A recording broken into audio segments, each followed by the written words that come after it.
Une empreinte ensanglantée glisse le long du mur de pierre froide, dernier acte d'une bataille perdue. Même son bâton sacré, symbole de son pouvoir divin, gît en mille morceaux. Yan Yongqing, un prêtre de lumière, tient à peine debout, appuyé sur son arme brisée. Crachant du sang, il ne comprend pas comment tout a pu s'effondrer si brutalement. Il hurle sur la traîtresse, un ange de lumière, exigeant de savoir pourquoi elle a rejoint les démons. Et la voilà, Kaitun, la soi-disant déesse de la lumière, derrière le roi démon Tashma, quelle déesse. Son excuse est que les humains ne pouvaient pas gagner, alors elle a fait le choix le plus sage. Mais Yan Yongqing souligne furieusement que sa trahison est la seule raison de leur défaite. Ce roi démon se moque de lui, le raillant d'être le dernier guérisseur en vie, devenu totalement inutile. N'ayant plus rien à perdre, Yan Yongqing canalise son pouvoir restant pour une dernière attaque. Tashma le regarde s'approcher, sans la moindre inquiétude, simplement amusé par la situation. Une main démoniaque géante s'élève, prête à le saisir en plein vol. Il est capturé sans effort, hurlant de douleur alors que l'immense pression écrase son corps. Sa vision se trouble sous l'effet de la douleur, tandis que l'étreinte du démon se resserre. Puis le poing se referme complètement, mettant fin à la vie du prêtre dans un instant brutal. Un craquement sinistre résonne dans les ruines, faisant taire le dernier héros de l'humanité. Et le sang éclabousse les pierres brisées, une fin bien sombre pour son histoire. Mais alors que sa conscience s'efface, une fenêtre système apparaît. Vous avez obtenu le système du roi démon.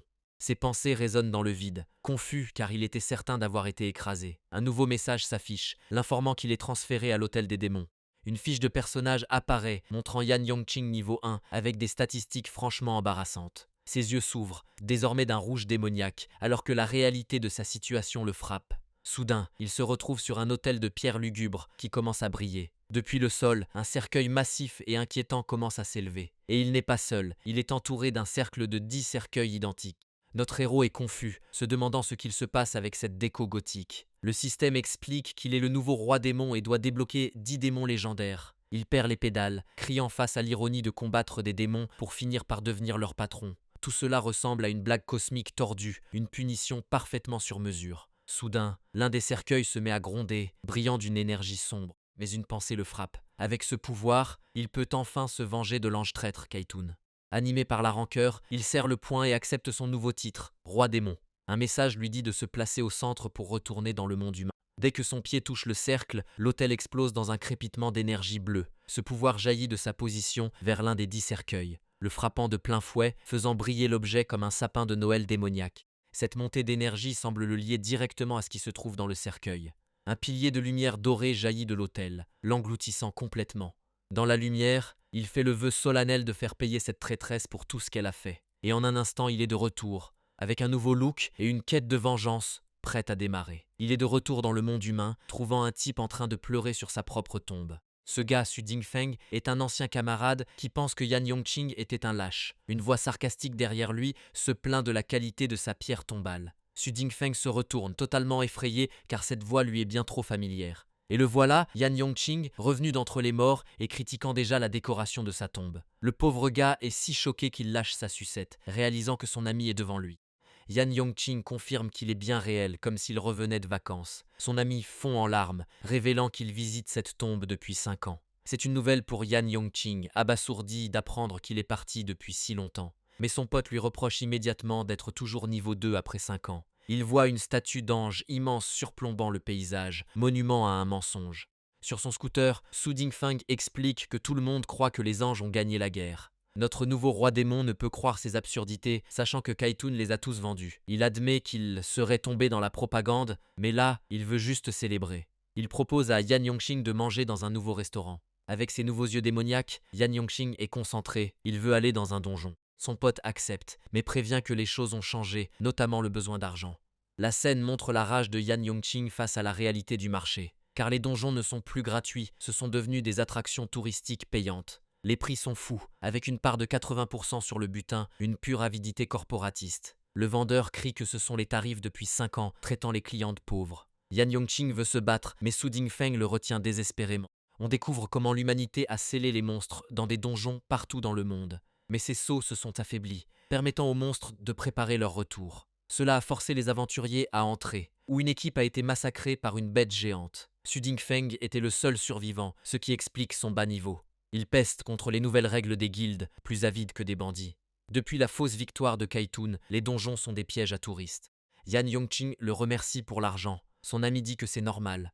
Une fois à l'intérieur, Su Dingfeng demande pourquoi ils sont si pressés. Yan Yongqing révèle son plan. Il est niveau 1 et veut transformer le boss en esclave démon. À cet instant, ses yeux démoniaques s'illuminent, sentant un danger approcher. Ils se tiennent en bas d'une pente rocheuse, attendant leur premier adversaire. Le voilà, un scorpion géant niveau 1 qui rampe vers eux. Su Dingfeng lui dit de rester en retrait, invoquant des cercles magiques avec excès de confiance. Cette bravade dure 2 secondes avant que la pince du scorpion ne s'abatte sur lui. La pince se referme avec une vitesse terrifiante, visant à l'écraser. Il réussit à lever son bouclier à temps, bloquant le coup dévastateur. Mais la force de l'impact l'envoie valser, faisant tomber son épée. Désarmé au sol, il regarde le monstre, réalisant qu'il s'est surestimé. Yan Yongqing note que son ami tank est d'un niveau supérieur, donc il peut gérer. Pendant ce temps, notre héros gagne 2 points d'expérience pour avoir regardé. Il commence à donner des ordres à Su Dingfeng pour attirer plus de monstres. La stratégie fonctionne et les notifications d'expérience et de butin remplissent l'écran. En quelques secondes, le sol est jonché des cadavres fumants de scorpions géants. Yan Yongqing annonce fièrement qu'il est déjà niveau 2, sous les yeux impressionnés de son pote. Son niveau lui donne une nouvelle compétence, tremblement d'âme, qui paralyse les ennemis. Debout sur un tas de débris, il dit à son ami de se préparer pour le plat principal. Su Dingfeng est excité à l'idée de voir la compétence de conversion démoniaque. Avec de l'énergie démoniaque dans la main, Yan Yongqing ordonne aux scorpions de devenir ses alliés. Une décharge de foudre dorée jaillit du sol, engloutissant les monstres tombés. Leurs carapaces brisées brillent et se réassemblent en quelque chose de bien plus intimidant. Une pince blindée massive s'élève de la lumière, signalant que la transformation est terminée. La mâchoire de Su Dingfeng se décroche devant une telle démonstration de puissance. 2 guerriers scorpions humanoïdes émergents. Désormais des serviteurs démons de niveau 1. Son ami est en admiration devant ses formes et leur capacité de métamorphose. Yan Yongqing, en mode roi démon, ordonne à ses animaux de nettoyer le donjon. Les 2 démons scorpions foncent vers les monstres restants au loin. Alors que l'expérience pleut, Su Dingfeng imagine un plan paresseux pour laisser les sbires farmer. Il se félicite, convaincu d'être un génie tactique pour avoir inventé le farm automatique. Su Dingfeng explique que son plan génial de laisser tourner le jeu en automatique est un échec total, car les frais de donjon rendent chaque partie déficitaire. Juste à ce moment-là, une onde d'énergie sombre passe à côté d'eux et Yan Yongqing annonce calmement qu'il est temps d'affronter le boss. Son ami est en panique totale car l'un de leurs tout nouveaux serviteurs scorpions vient d'être instantanément vaporisé. La tête désincarnée du serviteur s'excuse même d'avoir réveillé le boss avant de disparaître, ce qui est assez pathétique. Yan Yongqing n'est même pas surpris, admettant qu'il n'avait jamais vraiment espéré que ses familiers de niveau 1 gagnent. Et le voilà, le boss du donjon, attendant dans une arène brumeuse, entouré des restes de ses serviteurs. Une fenêtre système présente le roi Toprark, un monstre insecte blindé à l'air très mécontent. Su Dingfeng s'avance à nouveau, disant à Yan Yongqing de rester en arrière pendant qu'il encaisse les coups. Mais Yan Yongqing refuse catégoriquement, affirmant qu'il est plus faible et qu'il servira d'appât cette fois-ci. Sa stratégie géniale pour servir d'appât consiste à faire un doigt d'honneur au monstre géant, un classique indémodable. Comme prévu, cela rend le roi taupe furieux et il charge avec un rugissement assourdissant. Il crie le plan à son allié. Il va l'étourdir puis Su Dingfeng attaquera, avant de partir en courant. Notre minuscule seigneur démon court pour sa vie avec l'énorme roi taupe juste derrière, prêt à l'écraser. Au lieu de courir en rond, il fait une manœuvre agile et court tout droit sur le mur de l'arène. Depuis le sommet de sa trajectoire, il se lance au-dessus de la bête en charge, évitant totalement son attaque. Ses yeux démoniaques s'illuminent de puissance alors qu'il active sa nouvelle compétence, frisson d'âme, en plein vol. Et ça marche parfaitement, le roi taupe se fige sur place, totalement paralysé par une terreur absolue. Avec le monstre immobilisé, Yan Yongqing hurle à Su Dingfeng de passer à l'action maintenant. Son ami n'a pas besoin qu'on le lui dise 2 fois et charge à pleine vitesse pour frapper le boss vulnérable. Il enfonce son épée directement dans le point faible brillant du monstre pour un coup critique parfait. Mais sa toute nouvelle compétence échoue immédiatement, car le roi taupe rugit à son visage, totalement imperturbable. Au lieu d'attaquer, le monstre ford directement dans le sol, faisant voler des rochers partout. Il laisse derrière lui un trou béant, et nos 2 héros se retrouvent de chaque côté, l'air assez stupéfait. Su Dingfeng commence à moquer de l'attaque ratée de son ami, mais Yan Yongqing ne comprend pas sa métaphore. Notre gaz explique avec arrogance qu'il visait la seule zone non blindée du monstre. Son derrière, bien sûr. Avec un sourire confiant, Yan Yongqing annonce qu'il a un nouveau plan, puisqu'il est clairement la cible principale maintenant. Il dit à Su Dingfeng de se tenir prêt à poignarder le monstre quand il surgira par derrière pour l'embusquer. Son ami est totalement convaincu et vante la grande expérience de combat de Yan Yongqing, comme s'il était un dieu de la tactique. Yan Yongqing hausse simplement les épaules, prétendant avoir appris l'astuce auprès d'anciens vétérans d'élite. Soudain, ses yeux démoniaques s'illuminent alors qu'il sent le sol trembler. C'est l'heure du spectacle. Au moment prévu, le sol derrière lui commence à se fissurer et à gonfler alors que le roi taupe émerge pour la deuxième manche. Su Dingfeng se tient prêt, épée bien en main, attendant le moment idéal pour frapper. Il est parfaitement positionné pour poignarder le monstre dans le dos au moment où il surgit pour tuer. Mais le roi taupe jaillit du sol avec un rugissement, ignorant totalement le piège évident. Il fonce droit sur Yan Yongqing, car apparemment il a une dent contre ceux qui lui font des doigts d'honneur. Su Dingfeng ne peut que regarder la bête énorme passer devant lui, son plan parfait devenant totalement inutile. À la dernière seconde, les yeux de Yan Yongqing deviennent rouges alors qu'il libère un autre frisson d'âme à bout portant. Il crie qu'il ne peut le maintenir qu'un instant et dit à son ami de se dépêcher d'en finir. Avec un cri de guerre, Su Dingfeng charge, son épée brillant d'une puissante lueur bleue. Il enfonce sa lame profondément dans le dos du roi taupe, lui infligeant un coup critique massif. Le roi taupe s'effondre, lâchant un beau butin et de l'expérience pour nos héros. Le premier objet est un excellent bouclier de niveau 2 qui stocke les dégâts bloqués pour une contre-attaque massive. Ils obtiennent aussi une dague qui peut déclencher une attaque supplémentaire, instantanée, pas mal du tout. Su Dingfeng est stupéfait, réalisant que ce butin est bien trop précieux pour un donjon de bas niveau. Avec un regard suffisant, Yan Yongqing explique qu'il a parié qu'une version plus faible d'un boss de haut niveau se trouverait ici. Il laisse son ami choisir en premier et Su Dingfeng prend immédiatement le bouclier, laissant la dague à Yan Yongqing. Son ami s'interroge sur le choix d'une dague pour un ancien prêtre, mais notre gars révèle qu'il a toujours voulu être combattant au corps à corps. Yan Yongqing pense pouvoir vendre les pièces du monstre pour rembourser son ami, mais Su Dingfeng a une mauvaise nouvelle. Et nous retournons au bureau de la guilde, où Yan Yongqing perd complètement les pédales. Il hurle que la guilde monopolise le marché, forçant tout le monde à vendre des matériaux pour des clopinettes tout en prenant une grosse commission. Cet employé exemplaire leur dit d'être reconnaissant, menaçant même de faire payer l'expérience gagnée par la suite. Prêt à en découdre, Yan Yongqing est retenu par Su Dingfeng, qui l'avertit que cette guilde est trop puissante. Ses yeux démoniaques s'illuminent alors qu'il jauge l'un des hommes de main de la guilde en arrière-plan. Cet employé de bureau lui fait juste un doigt d'honneur, une ombre démoniaque planant derrière lui alors qu'il leur ordonne de déguerpir. Soudain, un homme chauve aux yeux rouges brillants s'avance avec ses sbires, prêt à les expulser. Il dit au misérable paysan de disparaître, appréciant clairement un peu trop son petit coup de pouvoir. Mais Yan Yongqing s'arrête, exigeant le bouclier en compensation de ses sentiments délicats. Quel sacré cran! L'employé est stupéfait et Su Dingfeng panique, mais Yan Yongqing lui dit simplement de rendre le bouclier. Avec un sourire sinistre, notre gars promet qu'il le récupérera bientôt. Tout cela fait partie du plan. La nuit tombant, nous voyons le quartier général de la guilde, où notre héros prévoit clairement une petite visite nocturne. À l'intérieur du QG luxueux, une bande de sbires se détend, totalement inconscient.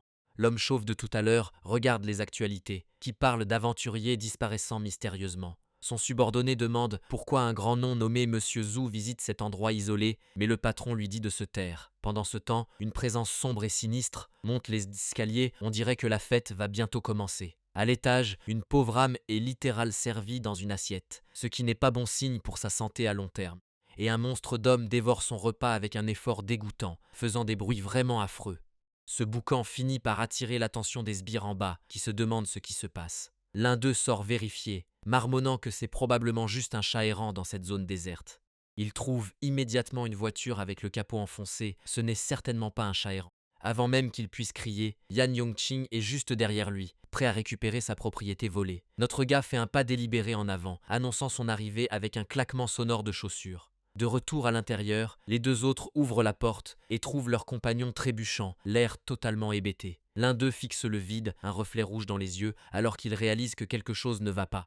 Et oui, leur ami est complètement paralysé, frappé par le fameux malus du frisson d'âme. Yan Yongqing utilise le sbire figé comme tremplin, se lançant dans la pièce avec sa dague dégainée. Il pivote en plein vol, visant un coup de pied brutal droit sur la tête du second gars avant qu'il ne puisse réagir. Ce coup de pied envoie le type voler à travers une table tandis que Yan Yongqing fonce sur l'homme chauve. Avec un nouveau coup puissant, il envoie l'homme s'écraser à travers la vitre de la fenêtre. L'homme hurle de douleur, sa main s'enflammant soudainement dans un tourbillon d'énergie orange et ardente. Mais Yan Yongqing n'est même pas perturbé, ses yeux démoniaques brillant alors qu'il prépare son coup final. Yan Yongqing esquive facilement l'attaque maladroite de l'homme, sa dague étant déjà en position de contre. La pièce est dans le chaos total alors que le patron hurle à ses hommes de le tuer, un ordre difficile quand ils sont tous au sol. Mais l'œil démoniaque de notre gars brille alors qu'il libère sa compétence préférée, frisson d'âme. Une vague de terreur pure submerge l'homme chauve, son visage figé dans un cri silencieux. Cette peur est si intense qu'il pointe littéralement son arme vers sa propre tête. Quel sacré critique de produit. Et sur ce, le comité d'accueil du rez-de-chaussée est officiellement hors service pour la nuit. Debout devant la porte finale, Yan Yongqing sent une aura froide et sinistre s'en échapper. Cette lourde porte grince lentement, révélant les horreurs qui attendent de l'autre côté. Il entre dans la pièce avec un regard sombre, sachant déjà que cela ne sera pas joli. La première chose qu'il voit sont les restes d'une personne sur une table, il dirait qu'il interrompt le dîner. Un tas de crânes dans le coin confirme que l'activité secondaire de cette guilde est tout simplement du cannibalisme. Yan Yongqing confronte enfin le grand patron, Monsieur Zhu, le traitant de parasite qui se nourrit des autres. Le type ricane, menaçant de mettre notre héros de niveau 2 au menu pour son insolence. Avec un petit sourire suffisant, Yan Yongqing s'apprête à lui faire ravaler ses paroles. Il rappelle calmement au monstre qu'il est juste là pour reprendre ce qui lui a été volé. Furieux, Monsieur Zhu commence à charger sa puissance, invoquant des boules de feu jumelles pour griller le gamin arrogant. Il libère sa magie de feu avec un rugissement furieux, totalement convaincu que ce combat est déjà terminé, envoyant une salve massive de boules de feu droit vers Yan Yongqing. Mais notre gars bondit gracieusement à travers le barrage, esquivant chaque tir avec une aisance impossible. Monsieur Zhu ne peut que regarder avec incrédulité, suant alors que son attaque ultime rate complètement sa cible. Yan Yongqing devient un véritable flou, son nouveau poignard peignant l'air d'une rafale de frappe brûlante. Monsieur Zhu est déconcerté, vérifiant ses dossiers et se demandant comment un guérisseur de niveau 1 peut être aussi rapide. Tout ce que le colosse peut voir, c'est un trait de lumière rouge se dirigeant droit vers son visage. La compétence spéciale du poignard s'active, offrant à Yan Yongqing une attaque supplémentaire pour plus d'insolence. Monsieur Zhu regarde en bas, une sueur froide perlant alors qu'il réalise enfin qu'il a été touché. Il est soudain couvert de coupures, complètement stupéfait que ce gamin ait réellement fait couler le sang. Avec un sourire narquois, Yan Yongqing offre au monstre l'honneur de devenir son serviteur personnel. Quel culot! Cela met bien sûr Monsieur Zhu dans une rage folle, car comment ose-t-il? Il tente de charger une contre-attaque, serrant sa poitrine et disant au gamin d'arrêter de poser. Mais notre garçon regarde, totalement imperturbable, face à ce spectacle de lumière désespérée.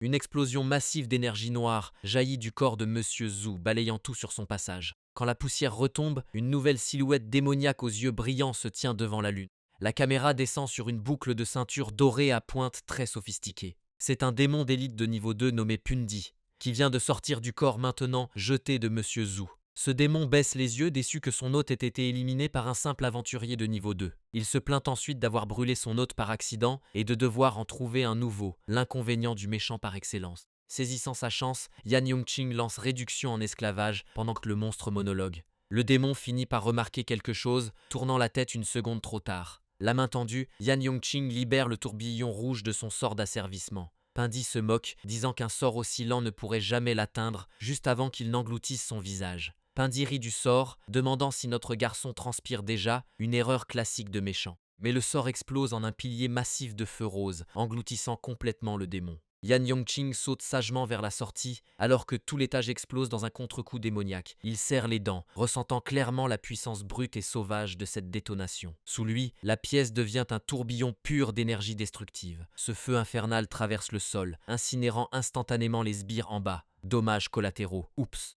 Réalisant que la pièce est un piège mortel, Yan Yongqing décide de régler ça à l'extérieur. Il court vers le toit, avec Pundi émergeant par la nouvelle lucarne juste derrière lui. Le démon le poursuit, se moquant de sa proie qui croit que la forêt offre une échappatoire. Pundi se vante que son feu infernal a un effet de brûlure qui réduira tout en cendres. Il plane à travers les arbres, traquant sa cible avec une traînée de feu, peignant le ciel. Atterrissant dans une clairière, le démon ne le trouve pas, traitant le niveau 2 rusé de rat. Soudain, un flou de mouvement dans les arbres signale le début de l'embuscade, et Yan Yongqing surgit avec une entaille dévastatrice, visant à couper le démon en deux. La lame atteint sa cible, faisant couler le sang et entaillant profondément l'épaule de Pundi. Absolument furieux, le démon commence à charger une décharge d'énergie à bout portant en représailles. Mais notre garçon est déjà en mouvement, esquivant avant même que l'attaque ne se forme. Il saute alors qu'une griffe spectrale jaillit du sol, une autre de ses mystérieuses compétences. Pundi est furieux, hurlant qu'il va l'écorcher vif pour ce petit numéro. Enveloppé de flammes, le démon fonce, convaincu qu'il va en finir une bonne fois pour toutes. Pundi libère une tempête de feu infernal rose, ne se retenant pas cette fois. Yan Yongqing plonge à couvert alors que toute la forêt derrière lui est vaporisée. Ce souffle ardent trace un chemin de destruction totale à travers les arbres. Notre garçon s'enfuit, sautant d'une falaise rocheuse pour trouver un nouvel angle. Poignard à la main, il a clairement un plan en tête, en plein vol. Le démon atterrit derrière lui, soulignant avec suffisance qu'il est dans une impasse. Pundi commence à charger une autre attaque massive, prêt à finir ce jeu du chat et de la souris. il libère son canon inferno temporel, qui semble bien trop cool pour ce tas de gelée rose. Ce rayon d'énergie géant déchire le canyon, ne laissant rien derrière lui. Une fois la poussière retombée, Pindy est sûr qu'il ne reste même pas une trace de sa cible. Il commence immédiatement à se plaindre du diabète de son dernier hôte, priorité de méchant. Mais son discours de victoire est écourté lorsqu'il sent que quelque chose cloche. Soudain, une créature blindée massive jaillit du sol, le saisissant par en dessous. Une énorme pince dorée percute la terre avec une force incroyable. Et juste comme ça, le démon est attrapé, coincé entre deux pinces massives. Pindy est stupéfait, se retrouvant dans l'emprise d'une sorte de serviteur scarabée géant. Il regarde vers le cratère, confus car l'humain aurait dû être réduit en cendres. Un trou fumant révèle que Yan Yongqing avait prévu une issue de secours depuis le début. Le démon comprend enfin, il a été appâté dans un piège utilisant son propre serviteur. Même piégé, Pindy rugit que cela ne suffit pas à l'abattre. Le démon est entravé par une chaîne brillante, à la merci du serviteur scarabée. Avec Pindy immobilisé, Yan Yongqing lance à nouveau réduction en esclavage, son aura démoniaque brillant. Cette fois, le sort frappe fort et l'esprit de Pindy vole en éclats sous la pression. Yan Yongqing ordonne calmement à son nouveau serviteur scarabée, nommé Rark, de relâcher le démon. Maintenant qu'il a été humilié, Pindy doit cracher tout son précieux butin. Le démon réduit en esclavage lâche un bouclier chic et quelques armes sur le sol. En plus de ça, il y a une pile de lingots d'or, le jour de paix s'annonce bien. Son nouveau serviteur explique que Monsieur Zhu a converti le trésor de la guilde en ce butin. Notre garçon fait un calcul rapide et réalise que c'est plus de 10 millions, juste en racketant les débutants.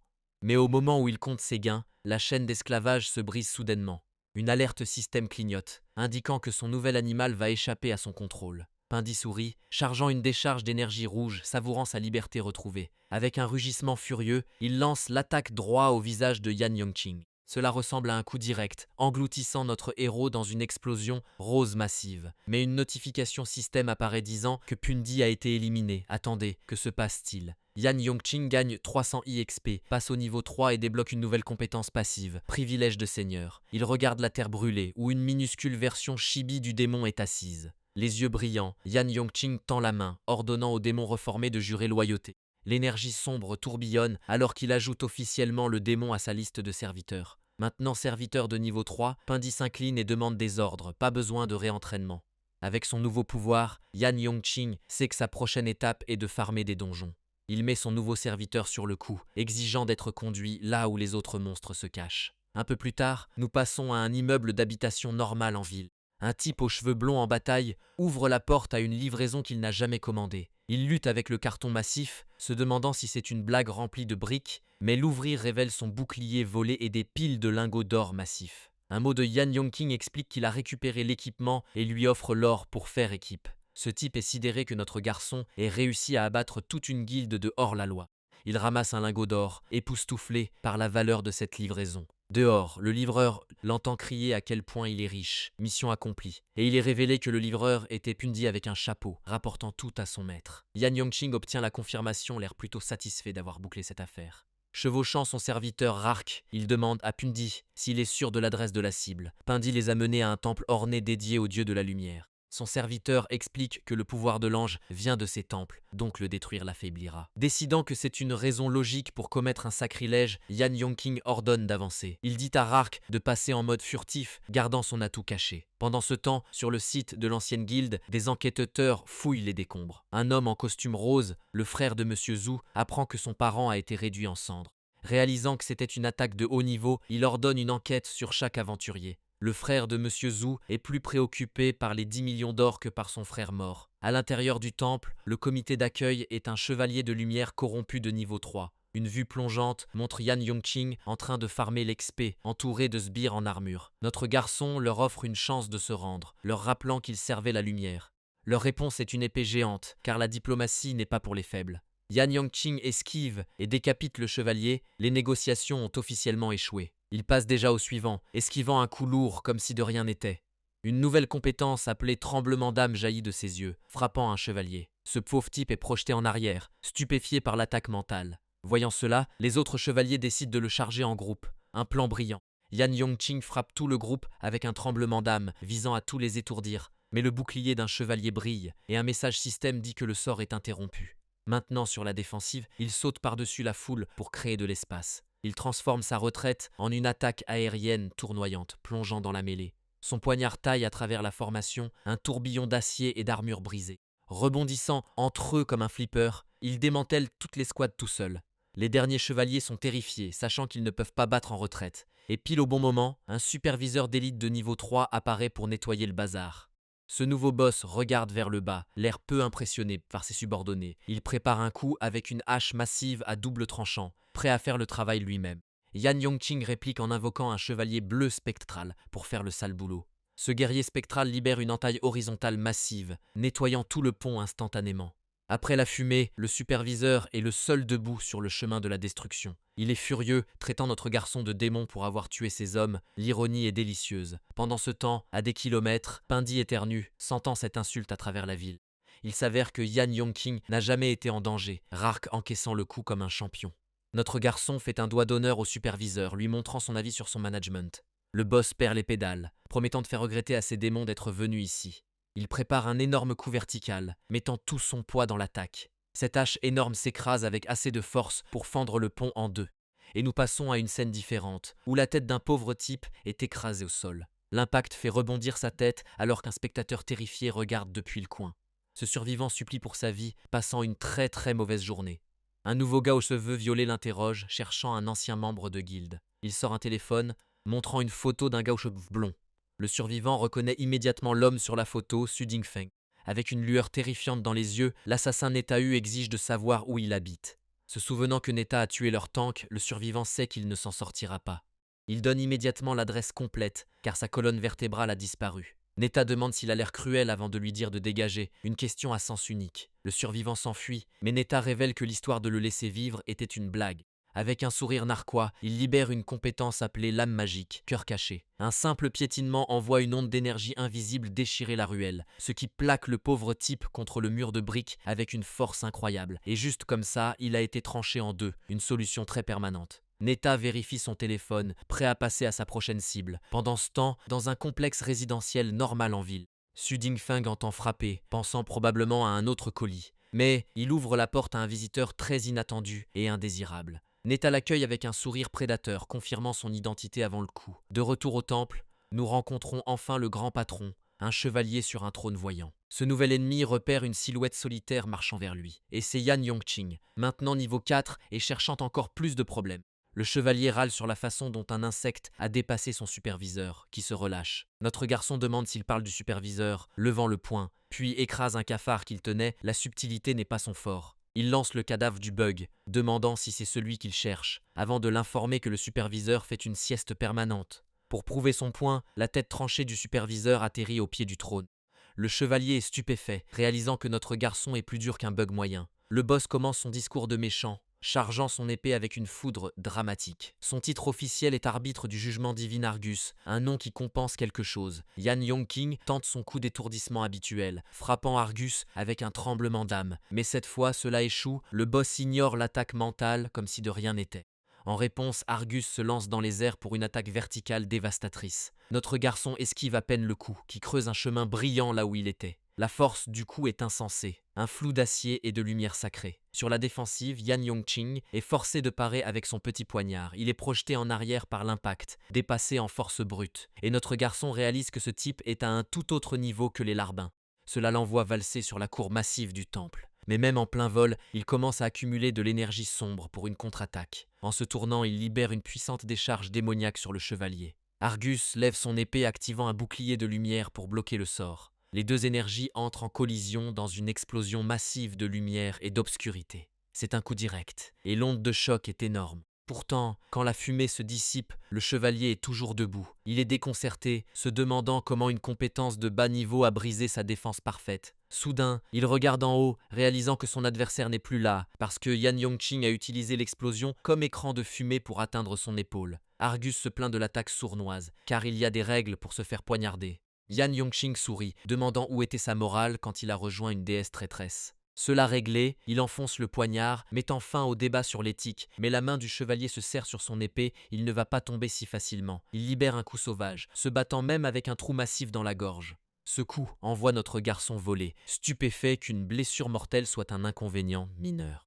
La lumière dorée jaillit d'Argus alors qu'il guérit instantanément la blessure béante. Yan Yongqing est sidéré, réalisant que ce boss a un facteur de guérison incroyable. Maintenant remis, Argus prépare un coup de poing qui va faire mal. Ce coup envoie Yan Yongjing dans le ciel comme une balle de baseball. Le traitant d'insectes, le chevalier charge son épée d'énergie sacrée pour finir. Il libère un flash radiant, un rayon massif de lumière pure, qui semble engloutir Yan Yongqing complètement. Un coup direct d'une compétence de boss. Le rayon traverse l'air, mais notre garçon n'est plus sur sa trajectoire. Argus regarde autour, confus par l'absence d'un cadavre fumant. Il râle sur la guilde du Scorpion Tzu, se demandant comment ils ont laissé passer ce déchet.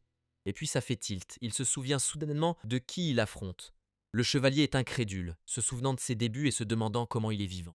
Il se souvient d'un coéquipier battu à mort par cette même guilde pour une pierre magique. Ce même coéquipier est allé au tribunal des aventuriers, cherchant justice auprès d'un trône. Argus se souvient d'un gamin dont le bras a été brisé, avant d'être accusé à tort de vol par une guilde. Alors que le vrai coupable, un élite suffisant du Scorpion de Zou, s'en est tiré sans une égratignure grâce à ses relations.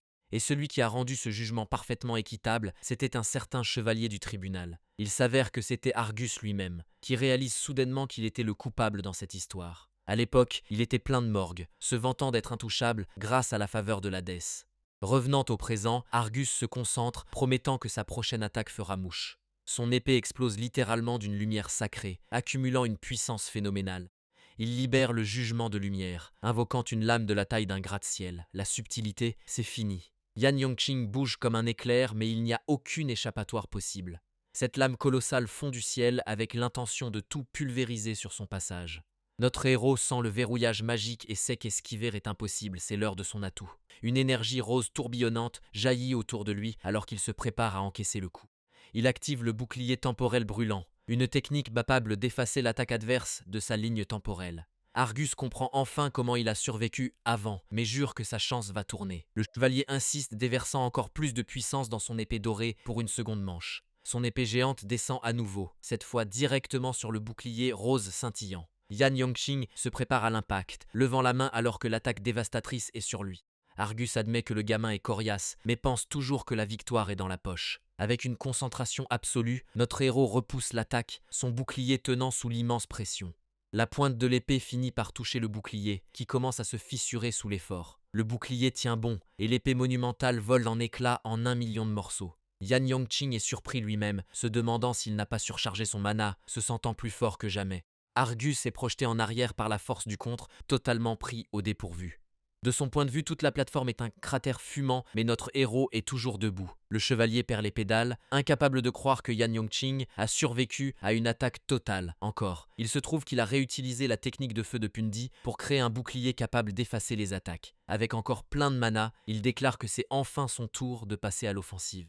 Il déchaîne une nouvelle technique, l'enfer de l'explosion de l'âme, libérant tout son mana restant. Ce vortex de destruction pure fond du ciel, ciblant directement le chevalier. Argus ne peut que lever les yeux et se protéger, réalisant qu'il est sur le point de prendre très cher. L'attaque le percute de plein fouet, engloutissant toute la zone dans une explosion chaotique. Même avec ses pouvoirs sacrés, il sent sa défense céder sous l'assaut brutal. La pression est trop forte, et l'énergie démoniaque déchire ses défenses. L'impact arrache un morceau massif du temple flottant, laissant un sillage de destruction. Une fois la fumée dissipée, une énorme partie de la cour a tout simplement disparu. Au centre du cratère, Argus se tient debout, son armure en lambeaux et sa cape déchirée. Il est impressionné, admettant que notre garçon est bien plus coriace que les autres insectes écrasés auparavant. Mais il balaie les dégâts d'un revers de main, comme si ce n'était qu'une égratignure. Dans un flash de lumière dorée, il commence à se soigner, car évidemment il a des soins infinis. Soudain, ses yeux s'écarquillent, remarquant que quelque chose ne va pas avec sa guérison parfaite. Il s'avère que la dernière attaque contenait un debuff vicieux, corrompant sa lumière sacrée. Et voilà, son code de triche de santé infinie est révoqué. Le service après-vente est désolé pour le désagrément. Une énergie démoniaque jaillit de son corps, le déchiquetant de l'intérieur. Il réalise enfin que cette attaque n'était pas seulement brute, elle portait une malédiction terrible. Cette agonie force le puissant chevalier à s'agenouiller, submergé par la puissance obscure. Yan Yongqing le surplombe, notant que c'est la deuxième fois qu'il voit le grand boss à genoux aujourd'hui. Saisissant son casque, il se moque de la faiblesse du guerrier sacré. Tout son discours sur le jugement divin s'évapore, et il commence à mendier pour sa vie. Mais Yan Yongqing le coupe, disant qu'il a oublié de finir l'histoire sur son vieil ami. Le chevalier est totalement perdu, ne sachant même pas de quelle histoire il parle. Yan Yongqing explique comment son ami a été blacklisté par la famille Zhu et a perdu son emploi. Les gens colportaient des rumeurs, le blâmant d'avoir osé défier la puissante guilde. Son ami était brisé, tout le monde disant qu'il vaudrait mieux qu'il disparaisse. Alors, ils ont mis de l'argent en commun pour l'aider, frappant à sa porte pour prendre des nouvelles. Mais il était trop tard, ils ont découvert que leur ami avait déjà tout abandonné.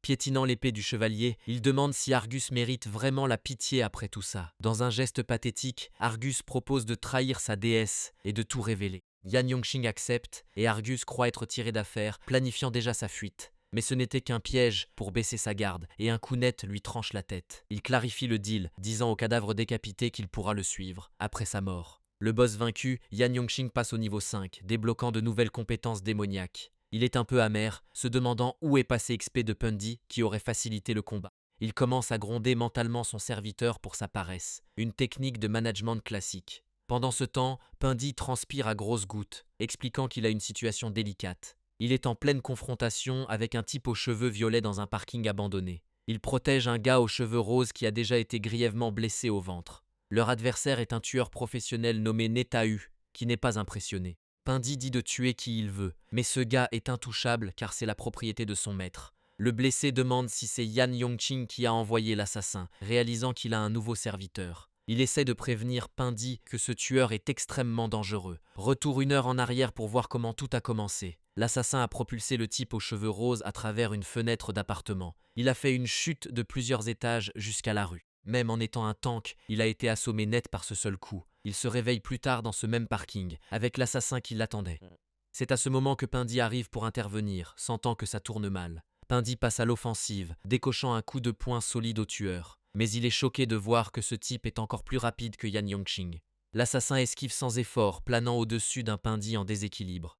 Il se prépare à l'achever avec une attaque énergétique terrifiante. Netahu libère une onde de magie du vent, visant à en finir rapidement. Cette attaque s'appelle lame de tourbillon, et c'est essentiellement une lame invisible. Pundy plonge et roule, évitant de justesse les lames de vent mortelles. Une des lames manque sa tête de peu, un rasage de très près. Il retombe sur ses pieds, prouvant qu'il n'est pas juste un bouclier humain. L'assassin est sincèrement choqué, se demandant comment Pundy a vu son attaque invisible. Pundy explique qu'il ne la voit pas, mais il sent la magie et savait qu'elle n'était pas là pour décorer. Après tout, il a appris des meilleurs, ayant été piégé par les astuces de son maître. Netahu le traite de chanceux et donne un coup de poing, vexé d'être déjoué, mais Pundy répond avec un coup de pied, leur choc faisant voler le béton en éclats. La force de l'impact envoie l'assassin valser, totalement surpris par cette puissance. Pundy ne perd pas une seconde, se précipitant pour maintenir l'avantage. Ils échangent une rafale de coups, se déplaçant si vite qu'ils ne sont que des flous. Le tueur porte un coup solide, envoyant Pundy tournoyer dans les airs. Utilisant l'élan, Pundy prend appui sur un pilier pour revenir au combat. Il est en difficulté, car le type est trop rapide pour les sorts et la forme démoniaque est interdite. Netahu charge une autre attaque, sa main brillant d'une énergie éolienne inquiétante. Il libère une lame massive et concentrée d'une puissance tranchante pure. Pundy ne peut que regarder avec effroi l'attaque hurler vers lui. Elle atteint sa cible, envoyant une gerbe de sang et de verre brisés partout. Un coup direct. Pundy gît au sol dans une mare de son propre sang, cette dernière attaque ayant fait mouche. Il s'en veut terriblement d'avoir risqué sa vie, mais surtout d'avoir échoué à protéger l'ami de son maître. Pendant ce temps, l'assassin se vante que sa lame invisible n'a pas qu'un seul tour dans son sac. C'est alors qu'une notification système apparaît. Yan Yongqing a partagé une compétence pour le téléporter. Netahu s'approche pour porter le coup fatal. Un sourire cruel aux lèvres en lançant « Meurs ». Avec ses dernières forces, Pundy active l'invocation inversée pour le seigneur démon. Une énergie sombre tourbillonne autour de lui tandis qu'il s'excuse pour son échec, pensant que c'est la fin. Le tueur reste là, fixant le sol vide, complètement déconcerté par cette disparition soudaine. De l'autre côté du garage, un portail s'ouvre et Yan Yongqing en sort, avec Pundy et sa cible à l'abri derrière lui.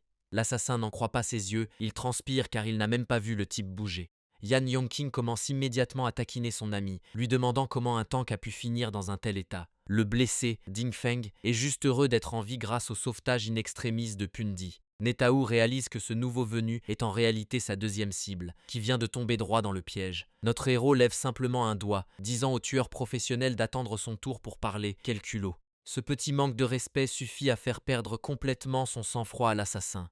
Yan Yongqing ordonne à Pundy de mettre Ding Feng en sécurité, promettant de les soigner tous les deux plus tard. Faisant craquer ses jointures avec un bruit sec, il se prépare à engager le combat pour de bon. Il disparaît alors dans un éclair de mouvement, réduisant la distance en une fraction de seconde. L'assassin décoche un coup de poing, furieux devant une telle démonstration d'arrogance. Et Yan Yongqing le pare avec son propre poing enflammé, prêt à lui apprendre les bonnes manières. Le poing enflammé de Yan Yongqing atteint sa cible, secouant violemment de la mâchoire de l'assassin, et envoie Netao valser dans les airs comme une poupée de chiffon, totalement hors de contrôle. Il percute un pilier en béton avec assez de force pour le réduire en miettes à l'impact, laissant le soi-disant tueur professionnel à genoux au milieu de son propre cratère. Netao crache du sang, furieux d'avoir encaissé un coup aussi puissant. Il se creuse la tête, essayant de comprendre qui est ce colosse. Réalisant qu'il est dépassé en puissance pure, il décide de passer aux choses sérieuses. Mais Yan Yongqing est déjà sur lui, lançant un coup de pied fulgurant, que l'assassin perçoit à peine, stupéfait par une telle vitesse. Soudain, Netao affiche un sourire cruel, annonçant que notre gars est tombé en plein dans son piège, alors que des chaînes d'énergie bleue jaillissent du sol, agrippant la jambe de Yan Yongqing. Ce piège l'immobilise instantanément, l'enveloppant de filaments de lumière crépitante, et l'assassin commence à se vanter de l'avoir épinglé comme un rat de laboratoire. Il se lance alors dans un discours sur la tactique, bien plus importante que la force brute. Il déclare avec arrogance qu'un vétéran ne peut perdre face à un novice, juste avant de commencer à paniquer. Car une brillante lumière dorée émane soudain du corps de Yan Yongqing, brisant les entraves d'énergie comme s'il s'agissait de verre bon marché. Netao est sidéré, réalisant qu'un bouclier sacré vient d'anéantir tout son plan. Ses yeux démoniaques étincelants, Yan Yongqing le traite de déception, disant que sa grand-mère frappe plus fort. Et ce simple commentaire suffit à faire trembler de peur ce tueur professionnel. Yan Yongqing lui dit qu'il ne mérite même pas la mort et d'aller porter un message à sa guilde. Ce prétendu professionnel bout de rage, totalement abasourdi par un tel manque de respect. Ses mains tremblent de colère pure alors que notre gars lui tourne tranquillement le dos. Criant qu'il refuse d'être méprisé, Netao rassemble ses forces pour une ultime attaque désespérée. Il déclenche sa lame étincelante, une attaque tranchante destinée à vaporiser sa cible. Un immense filet d'énergie déchire le parking, dévastant tout sur son passage. Sans même se retourner, Yan Yongqing le traite d'idiot de chercher la mort avec tant d'insistance. L'attaque frappe de plein fouet, projetant des blocs de béton dans un fracas immense. Une énorme explosion de poussière et de débris engloutit totalement la zone. Quand la fumée se dissipe enfin, il ne reste rien d'autre qu'un cratère béant. Mais Yan Yongqing est toujours là, sans la moindre égratignure, en train de critiquer ses dégâts. À genoux, l'assassin sort, un poignard démoniaque effrayant pour son ultime tentative. Le regard de notre héros se fait plus perçant, accordant enfin un peu d'attention à cette arme. Netao lance la lame de toutes ses forces, hurlant pour voir si cela va enfin fonctionner. Yan Yongqing qualifie tout cela de futile, tendant la main comme pour attraper un frisbee. Ce poignard maudit fonce droit vers son cœur, brillant d'une aura maléfique et mortelle. Il l'attrape à main nue, stoppant net l'épétueuse de démons pourtant imparable. La lame à quelques centimètres du torse, Yan Yongqing lui lance un regard qui veut dire « c'est tout ». Cette arme légendaire commence alors à se fissurer et à se briser dans sa poigne, son pouvoir anéanti. Netao ne peut que regarder avec horreur sa carte maîtresse se désintégrer, murmurant que c'est impossible. Le poignard écarté, Yan Yongqing enchaîne avec un coup de pied direct dans la mâchoire de l'assassin, ce qui propulse Netao à travers une barrière en béton, envoyée dans les airs comme une fusée. Le gars est sous le choc, se demandant comment un second bouclier a pu briser son épée légendaire. Alors qu'il tombe, le professionnel semble bien moins serein que notre héros, qui a déjà gagné. Il commence à supplier pour sa vie, menaçant que la guilde du Scorpion Zoo viendra se venger. Mais Yan Yongqing répond froidement qu'ils l'ont déjà envoyé, demandant « et ensuite ?» sans la moindre peur. Cette simple question suffit à faire perdre toutes ses couleurs au visage de l'assassin. Un immense vortex d'énergie démoniaque rouge commence à tourbillonner autour du poing de Yan Yongqing. Il l'abat alors avec une résolution absolue, prêt à mettre fin à cette petite altercation pour de bon. La scène s'élargit soudain sur une chaîne de montagnes, montrant l'ampleur réelle de cette attaque. Cela pulvérise complètement le sommet d'une montagne dans une explosion colossale qui ébranle la terre. Netao est pris en plein milieu du souffle, se faisant littéralement atomiser. À une distance sûre, Pindi et Dingfeng observent la fumée monter du nouveau cratère. Pindi transpire à grosses gouttes, réalisant que son maître n'a pas seulement copié ses compétences, mais les a renforcées. Dingfeng le corrige, expliquant qu'il s'agit juste d'un joueur de haut niveau qui écrase un débutant. Cette révélation fait sourire Pindi comme un maniaque, ravi du potentiel de son maître pour réveiller les démons. Une notification système confirme la défaite de Netao et un gain dérisoire de 250 XP.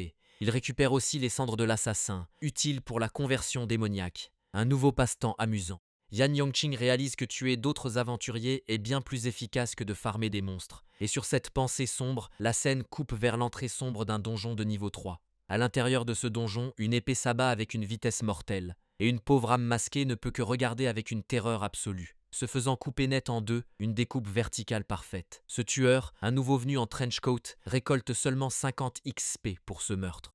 Et ce psychopathe, Zhu Yin, se plaint d'avoir accidentellement fini trop vite, gâchant le plaisir. Il se tourne vers quelqu'un hors champ, notant avec sarcasme que son deuxième frère travaille dur. Ce frère, en costume rose, demande ce qui l'amène ici, puisqu'il déteste monter en niveau. Ce nouveau venu, Zhu Tong, demande pourquoi il couvre les visages de ses victimes par peur des cauchemars. Zhu Yin se moque de l'idée, expliquant que c'est pour se concentrer entièrement sur leurs yeux, car voir la vie s'éteindre lui procure le frisson ultime. D'accord, celui-là est un sacré numéro. En terminant son monologue effrayant, il va à l'essentiel, demandant ce que veut vraiment son frère. Zhu Tang révèle qu'il est venu livrer de l'XP, connaissant le passe-temps tordu de son frère. Il lui montre une photo de Yan Yongqing sur son téléphone, lui proposant une cible de haute valeur. Pendant ce temps, dans un immeuble tout à fait normal, Yan Yongqing se détend sur le canapé pendant que Ding Feng est déjà retourné à un entraînement intensif. Notre héros souligne qu'il vient tout juste de le soigner, questionnant cet exercice immédiat de 50 kilos. Ding Feng dit que cela l'aide à récupérer, puis demande pourquoi Yan Yongqing n'est pas en train de farmer. Ce à quoi notre héros répond avec suffisance qu'il n'a pas à le faire. Ses sbires le font pour lui 24h/24, et on voit son armée de démons ravager l'antre du diable de niveau 6 en son nom, avec un commandant démoniaque leur hurlant de maintenir la cadence. Pindi, désormais commandant de démons, s'assoit sur son trône de pierre pour hurler sur ses sbires afin qu'ils travaillent plus dur. Sa nouvelle armée de démons est occupée à dévaster les profondeurs du donjon pour leur maître, mais l'un des démons en costume lui reproche de rester là, à ne faire qu'aboyer des ordres. Un démon chevalier menace immédiatement le type pour son insolence, prêt à faire respecter la hiérarchie. Pindi joue la carte de l'ancienneté, affirmant qu'il est au service du maître depuis le plus longtemps, donc c'est lui le patron. Pendant ce temps, le bug stupide qu'il vient d'insulter passe en trombe, visiblement en mission. Pour régler l'argument, Pindi propose une petite compétition afin de prouver qui est le meilleur. Ils vont voir qui peut farmer plus d'XP pour Yan Yongqing, un concours de productivité infernale. Le défi lancé, les démons tournent leur attention vers une horde de diablotins qui arrivent. Pindi déclenche immédiatement une attaque massive de souffle de feu pour prendre de l'avance au score. Son attaque fend les rangs ennemis, accumulant une longue liste de gains d'XP. Un vortex tourbillonnant de destruction est tout ce qui reste de la ligne de front des diablotins. Ces diablotins sont littéralement vaporisés, jusqu'aux os avant de tomber en poussière. On parle bien d'exagération. Il est assez fier de lui, se vantant de voir à quel point sa nouvelle forme démoniaque est puissante. Bien sûr, pendant son monologue, un diablotin porte un coup bas sur le côté. Un autre balance une massue dans son dos, lui rappelant que les donjons sont un problème à 360 degrés. Ce démon en costume se moque de lui, trop occupé à voler des kills pour surveiller ses propres arrières. Il interpelle ensuite Pindi pour avoir gaspillé autant de mana sur une seule grosse attaque de zone. Avec un sourire narquois, il révèle que Pindi n'est pas le seul à posséder des compétences de zone. Et il le prouve en tirant un rayon d'énergie effilé qui tranche un diablotin en deux. Pour ne pas être en reste, le démon en costume déchaîne sa propre attaque de lame tournoyante sur la horde, libérant sa lame invisible, tranchant au sol, avec un regard très intense, ce qui déchiquette absolument les diablotins dans un tourbillon de mort et de notifications d'XP. Il demande alors avec suffisance à Pindi ce qu'il pense de sa zone maintenant qu'il y a de la vraie concurrence. Mais avant que Pindi ne puisse répondre, le démon chevalier entre en scène, remerciant le gars en costume d'avoir gentiment rassemblé tous les ennemis au même endroit. Oh non! Pindi perd complètement les pédales, criant qu'il s'agit d'un cours magistral de vol de kill. Alors que le démon chevalier invoque un pilier massif de feu sacré depuis les cieux. Son éclair sacré vaporise tout ce qui est en vue, accumulant une quantité folle d'XP. Pendant ce temps, dans le monde réel, Yan Yongqing se promène tranquillement tandis que l'XP inonde sa vision. Il sourit, réalisant que ses employés démoniaques ont lancé une guerre de productivité à son profit. Soudain, une voix appelle son nom depuis un portail violet tourbillonnant qui vient de s'ouvrir. Yan Yongqing se tourne, l'air un peu curieux de voir qui se présente sans prévenir, et en sort un guerrier nain de niveau 5 nommé Dove, prêt à en découdre. Notre gars murmure à son ami pour se renseigner sur le nain, et on le prévient qu'ils sont super avides. Ce nain plaque immédiatement son marteau au sol, niant avec colère le stéréotype. Il déclare ensuite fièrement que même si les nains sont avides, leur loyauté est encore plus forte, un classique coup de communication. Cet ami rassure Yan Yongqing sur le fait qu'ils sont des membres de guildes dignes de confiance, alors il accepte. Mais il y a un problème, ils ne sont que 3 pour un donjon prévu pour 5 personnes. Avec un sourire rusé, son pote lui dit de lever les yeux pour voir le reste du groupe. En regardant vers le haut, il découvre que le 4e membre est une géante qui rougit énormément. Cette archère géante de niveau 5, Aileen, les surplombe alors que l'ami contemple sa taille impressionnante. Elle devient immédiatement timide et se cache derrière un énorme rocher qu'elle portait apparemment avec elle. Ce pote se contente de rire, expliquant que malgré sa taille, elle est incroyablement craintive. Yan Yongqing continue de compter les membres, demandant où est le 5e et dernier membre du groupe. Une voix hors champ s'excuse pour son retard, blâmant ce que les aventuriers craignent le plus, les embouteillages. Toute l'équipe se tourne pour voir qui fait une excuse aussi bidon pour son retard. Et ce n'est nul autre que Zhu Yin, le tueur psychopathe de tout à l'heure, qui fait un signe de la main. Ce gars se réjouit intérieurement de cacher son niveau, pensant que ses débutants le voient comme un faible total. Son ami se porte garant de lui, inventant une triste histoire sur un passé difficile et le qualifiant de soutien solide. Les instincts de Yan Yongqing hurlent, remarquant que bien qu'il semble niveau 4, quelque chose semble profondément clocher. Zhu Yin se contente de sourire, pleinement conscient qu'il joue un jeu très dangereux sous leur nez. Leur destination est un donjon de niveau 6, la forêt enchantée, qui a tout l'air d'être inenchanté. Une fois le groupe rassemblé, les 5 s'engouffrent dans le vortex de la mort. Cette scène revient 2 heures plus tôt, montrant l'immeuble où tout a commencé. Yan Yongqing vérifiait son téléphone, réalisant que ce nouveau donjon a un boss parfait pour lui. Il dit à son pote d'envoyer les coordonnées pendant qu'il réunit une équipe, l'envoyant faire son affaire. Son ami s'approche de la porte de l'appartement, prêt à sortir pour recruter rapidement. Mais au lieu d'un couloir, la porte s'ouvre sur une forêt effrayante remplie de brume, ce n'est pas normal. Il contemple les silhouettes du groupe, réalisant que cette virée dans le donjon tourne déjà mal. Cet ami commence déjà à avoir la chair de poule, mais Yan Yongqing hausse les épaules, trouvant cela normal pour un donjon. Pour calmer ses nerfs, on lui offre ce qui ressemble à une sucette magique géante sur un bâton. Ça vient d'Eileen, l'archère géante, qui explique que c'est une sucette pour quand elle est anxieuse, une bonne technique. Ce gars souligne à juste titre que sa sucette est essentiellement un marteau de guerre, une évaluation juste. Les yeux perçants de Yan Yongqing remarquent soudain que leur effectif a diminué d'1. Il demande immédiatement où est passé Dove, car évidemment le nain avide s'est déjà égaré. Ailleurs, Dove passe le meilleur moment de sa vie, perdant la tête face à une découverte. Il a trouvé une grotte massive de minerais magiques bleus, et son gobelin intérieur hurle de joie. Sans perdre une seconde, il commence à s'attaquer aux cristaux, la mission réelle complètement oubliée. Il repère encore plus de gemmes au fond de la grotte, ses yeux se transformant littéralement en cœur. Toute cette caverne scintille de richesse, et il rêve déjà de trouvailles plus rares. Ayant complètement abandonné son équipe, il se tient seul sur une falaise, prêt à plonger plus profondément. Et puis il le voit, un amas massif de minéraux jaunes très rares, le prix ultime. Son visage se contorsionne avec une avarice pure et non dissimulée. Toute pensée rationnelle est officiellement hors service. Avec un rugissement triomphant, il saute pour réclamer son trésor, criant que tout est à lui. Il assène un coup de pioche de toutes ses forces, prêt à faire sauter son fond de retraite. Mais cela résonne simplement contre la surface avec un bruit sourd, sans même faire une égratignure. Dove reste là, complètement perplexe alors que des étincelles jaunes jaillissent de l'impact. Il regarde vers le haut en totale confusion, se demandant ce qu'il a bien pu essayer de miner. Pendant ce temps, le reste du groupe le cherche encore, devinant correctement qu'il a été distrait par des objets brillants. Un bruit fort coupe soudain le silence, et l'ami de Yan Yongqing se retourne, demandant ce qu'il se passe. Il pointe ensuite une crête lointaine, repérant une silhouette familière, c'est leur nain en fuite. Et Dove court pour sauver sa vie, hurlant dans une terreur absolue et non filtrée. Il est poursuivi par un essaim de ce petit golem de pierre luisant, ce qui est tout simplement embarrassant. Ce pote se contente de sourire, se moquant de lui pour avoir peur de quelques petits monstres alors qu'il sort son épée. Mais ce qu'il ne voit pas, c'est l'ombre massive et cornue qui se profile juste derrière le nain. C'est un boss rare de niveau 7, un spectre en pleurs, et il est comiquement et terrifiant gigantesque. L'ami et le tueur psychopathe Zhu Yin sont là, les mâchoires tombantes. Zhu Yin boute intérieurement, réalisant que le nain vient d'invoquer une menace plus grande et a gâché ses plans de meurtre. Il décide rapidement que sa propre vie vaut bien plus que quelques XP de meurtre minable. Il s'avère que la petite expédition minière de Dove a dérangé l'antre vert et luisant du boss, qui entre en éruption rapidement dans une explosion massive de ce qui ressemble à de l'énergie toxique pure. Cette explosion creuse un énorme cratère au sol, obligeant toute l'équipe à chercher un abri. Mais le spectre en pleurs saisit nonchalamment l'ami en plein vol comme une poupée de chiffon. Son visage se contorsionne en un rugissement furieux, ses yeux et sa bouche brillant d'un pouvoir mortel, et il déchaîne un torrent massif de souffle poison vert directement vers le sol. Cette attaque est une explosion de zone massive, prête à vaporiser toute l'équipe. Juste à ce moment-là, un pied frappe le sol avec une certitude absolue. Quelqu'un passe à l'action.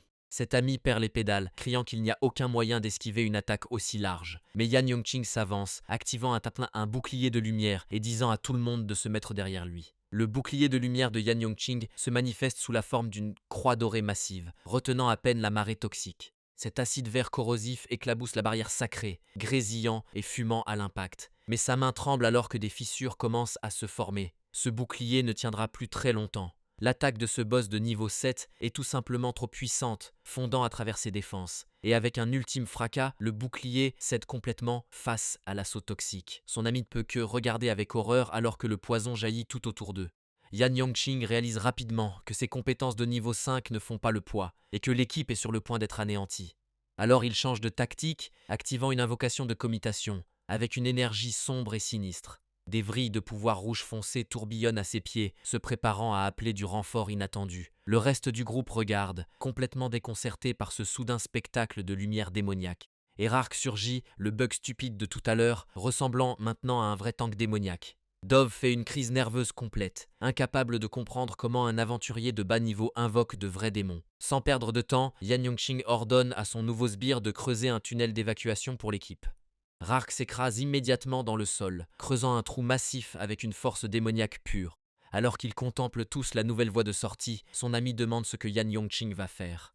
Notre gars fait juste un petit signe, ne vous inquiétez pas pour moi, la pose classique du sacrifice héroïque. L'équipe se précipite dans le tunnel, mais l'ami a déjà des doutes sur le fait de le laisser derrière. Aileen explique brutalement qu'une fois le bouclier tombé, le poison inondera le tunnel, l'y piégeant pour de bon. Mais Zhu Yin, tel le serpent qu'il est, dit juste à tout le monde de se détendre car Yan Yongqing est sur le point de monter de niveau, ouais bien sûr. À la surface, le spectre en pleurs plane au-dessus d'une flaque d'acide bouillonnante là où se trouvait notre héros. Pendant ce temps, Zhu Yin est perché sur une falaise, ayant réussi à abandonner toute son équipe. Il se félicite d'avoir pris la fuite, traitant ses coéquipiers désormais morts d'idiots. Ce spectre en pleurs regarde l'énergie verte grésillante, se demandant probablement pourquoi il n'y a pas de cadavre. Ses yeux brillants se plissent, sentant que son attaque ultime n'a étrangement tué personne. Et là, Yan Yongqing est debout, complètement indemne au centre de la zone d'impact, gênant. Zhu Yin perd complètement la tête, hurlant sur comment un niveau 5 a pu tanker une compétence de boss rare de niveau 7.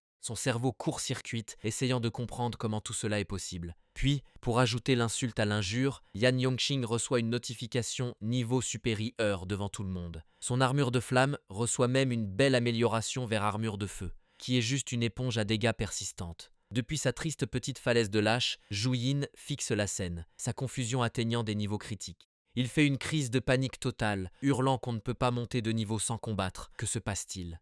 La scène revient 5 minutes en arrière, révélant l'un des employés démoniaques de Yan Yongqing à l'air absolument sauvage. Il s'avère que ses sbires ont été occupés à conquérir un enfer en son nom. Ils viennent de terminer de nettoyer un gouffre massif de monstres, acheminant toute cette douce XP directement à leur patron. En enfer, le démon chevalier note que Rark vient d'être invoqué, et le démon en costume est immédiatement intrigué. Ce gars vibre pratiquement d'excitation, suppliant d'être invoqué dans un vrai combat lui-même. De retour dans le présent, Yan Yongqing affronte le spectre géant, prêt pour le deuxième round. Ce boss laisse échapper un reniflement en colère, clairement mécontent de son échec d'insta-kill. Il lève son pied colossal, visant à transformer notre gaz en purée sur le sol de la caverne. Mais Yan Yongqing esquive nonchalamment, analysant déjà ses points faibles comme un pro. Yan Yongqing plante son épée, déviant à peine le piétinement massif du spectre dans une douche d'étincelles. La force pure de son bloc envoie le boss géant culbuter en arrière, complètement déséquilibré. Il s'écrase au sol avec un fracas qui secoue le monde, alors que notre gars se précipite pour mettre de la distance.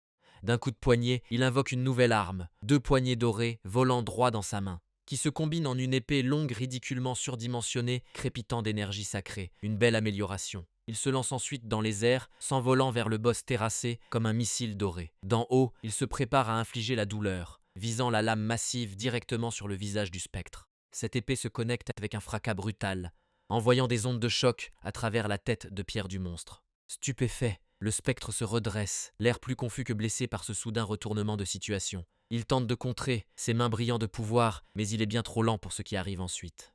Yan Yongqing est déjà en train de se préparer à nouveau, tournoyant comme une toupie pour accumuler de l'élan pour la finition. Il plonge droit en bas, un flou de lumière dorée visant directement le point faible du boss. Déversant chaque dernière goutte de mana dans l'attaque, il déclenche un éclair de lumière sacrée à pleine puissance. Cette lame, brûlant maintenant comme le soleil, plonge profondément dans le crâne du spectre avec une frappe décisive. Son corps se désintègre complètement dans un vortex tourbillonnant de poussière, laissant l'équipe regarder avec crainte. Dove fait un anévrisme parce qu'un niveau 6 a tué en solo un boss de niveau 7, mais son ami sourit simplement. Mais Yan Yongqing reste là, après coup, sentant que quelque chose ne va pas du tout dans cette histoire. Il note que le combat ait été bien trop facile pour un boss rare, drainant à peine son mana. Soudain, une étrange énergie verte commence à bouillonner depuis le sol, là où le spectre est tombé. Et elle se solidifie en un cristal vert brillant, le vrai prix de ce combat de boss très étrange. Les restes du boss commencent à tourbillonner pour se reformer, car évidemment il n'est pas encore mort. Toute cette zone entre en éruption dans un geyser d'énergie toxique pure et concentrée. Son armure de feu se déclenche automatiquement, mais un avertissement de mana bas clignote, ça va être dur. Et l'énergie verte continue de pulser vers l'extérieur, devenant de plus en plus intense. Du chaos, une griffe d'ombre massive lui assène un coup, forçant une esquive désespérée. Il est à court d'énergie, réalisant que son armure de feu est sur le point de lâcher à tout moment. Maintenant, tout le champ de bataille est étouffé par un épais brouillard de poison fumant.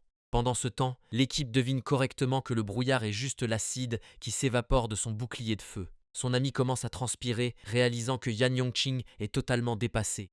Il fait remarquer qu'il s'agit d'une phase 2 classique et se demande pourquoi notre gars n'appelle pas de renfort. Mais Yan Yongqing temporise, attendant que ses sbires atteignent le niveau 7 grâce à leur grind hors écran. Quelque part dans la brume, le boss se repositionne silencieusement, utilisant le brouillard à son avantage. Ses yeux balayent la zone, essayant de localiser le monstre avant qu'il ne frappe. Il lance une boule de feu dans le brouillard, une tentative désespérée de faire sortir le boss. Cette petite boule de flamme fend la brume verte, cherchant une cible. Elle explose inoffensivement au loin, ne révélant absolument rien. Et c'est là qu'il réalise que la boule de feu était une diversion, alors qu'une main émerge du brouillard. Cette griffe massive bondit hors de la brume, le prenant complètement par surprise.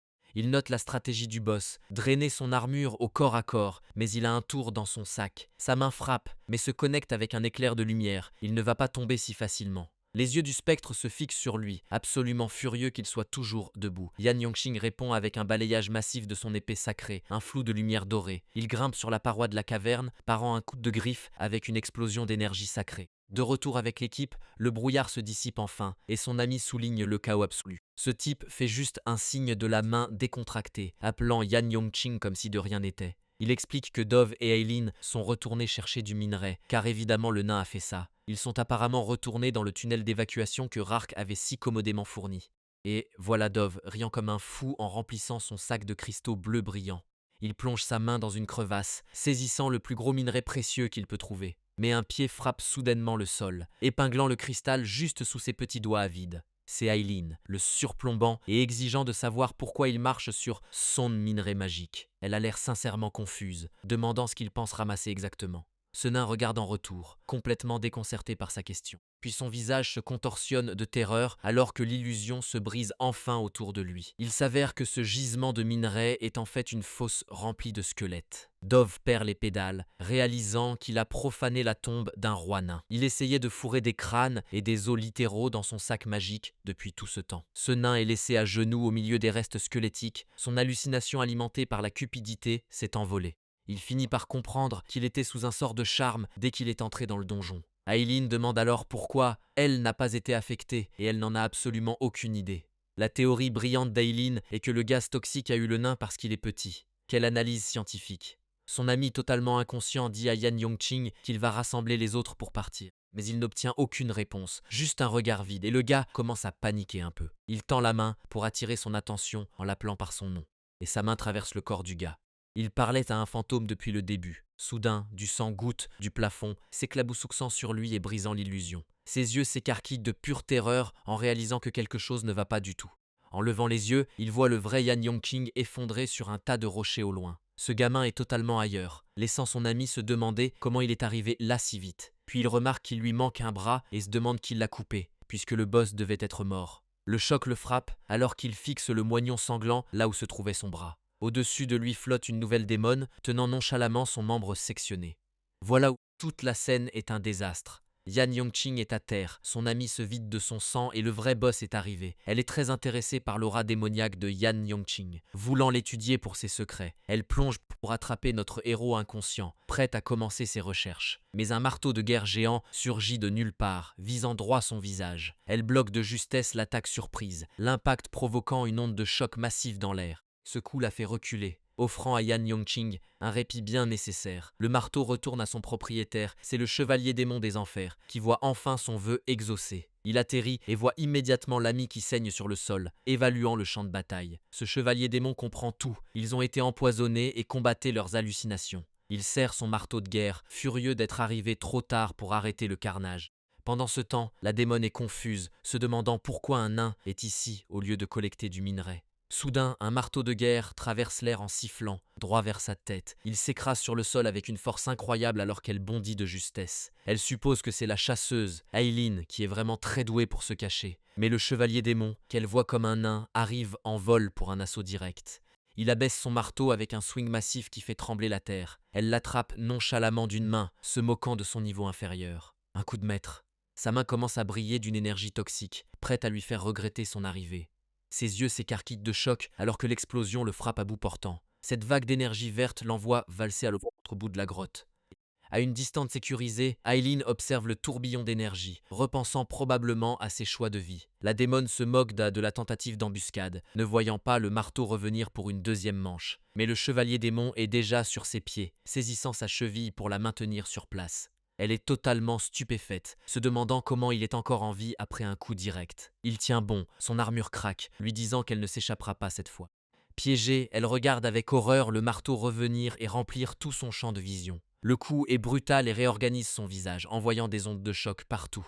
Il s'avère que les nains ont une compétence peau de pierre, juste assez pour encaisser l'attaque toxique. C'est ainsi qu'il a survécu. Une compétence qui ignore les dégâts toxiques pendant 5 secondes. La démone trébuche, littéralement sans tête, tandis que le chevalier démon est hors jeu. Sa tête, cependant, se reforme à partir de fumée, ses mains crépitant d'une énergie verte. Avec un ricanement, elle lance corrosion rapide sur le marteau pour le faire fondre. Depuis les buissons, Aileen tire, mais est stupéfaite de voir que sa flèche ne fait rien. Même le chevalier démon est choqué de réaliser qu'il va bien après cette explosion. La bosse ricane, se moquant des aventuriers de bas niveau. Elle est encore sous l'illusion. Puis elle explose dans une onde de puissance toxique, prête à terminer ce petit jeu. Aileen crie le nom de Dove, voyant le chevalier démon en ligne de mire. Ce cri trahit sa position et la démone se verrouille immédiatement sur elle, comme un prédateur. Un rayon de poison se charge au bout de son doigt, parce qu'elle a un pistolet laser acide. Ce laser vert mortel traverse les arbres, visant directement la cachette d'Aileen.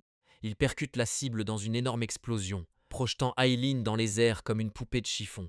Les distractions éliminées, elle se tourne vers Yan Yongching, prête pour ses recherches. Elle marque une pause, remarquant que le corps du chevalier démon a disparu. De plus, Yan Yongching manque aussi à l'appel sur le tas de rochers. Une traînée de sang s'éloigne de la scène et Elle la suit, clairement agacée.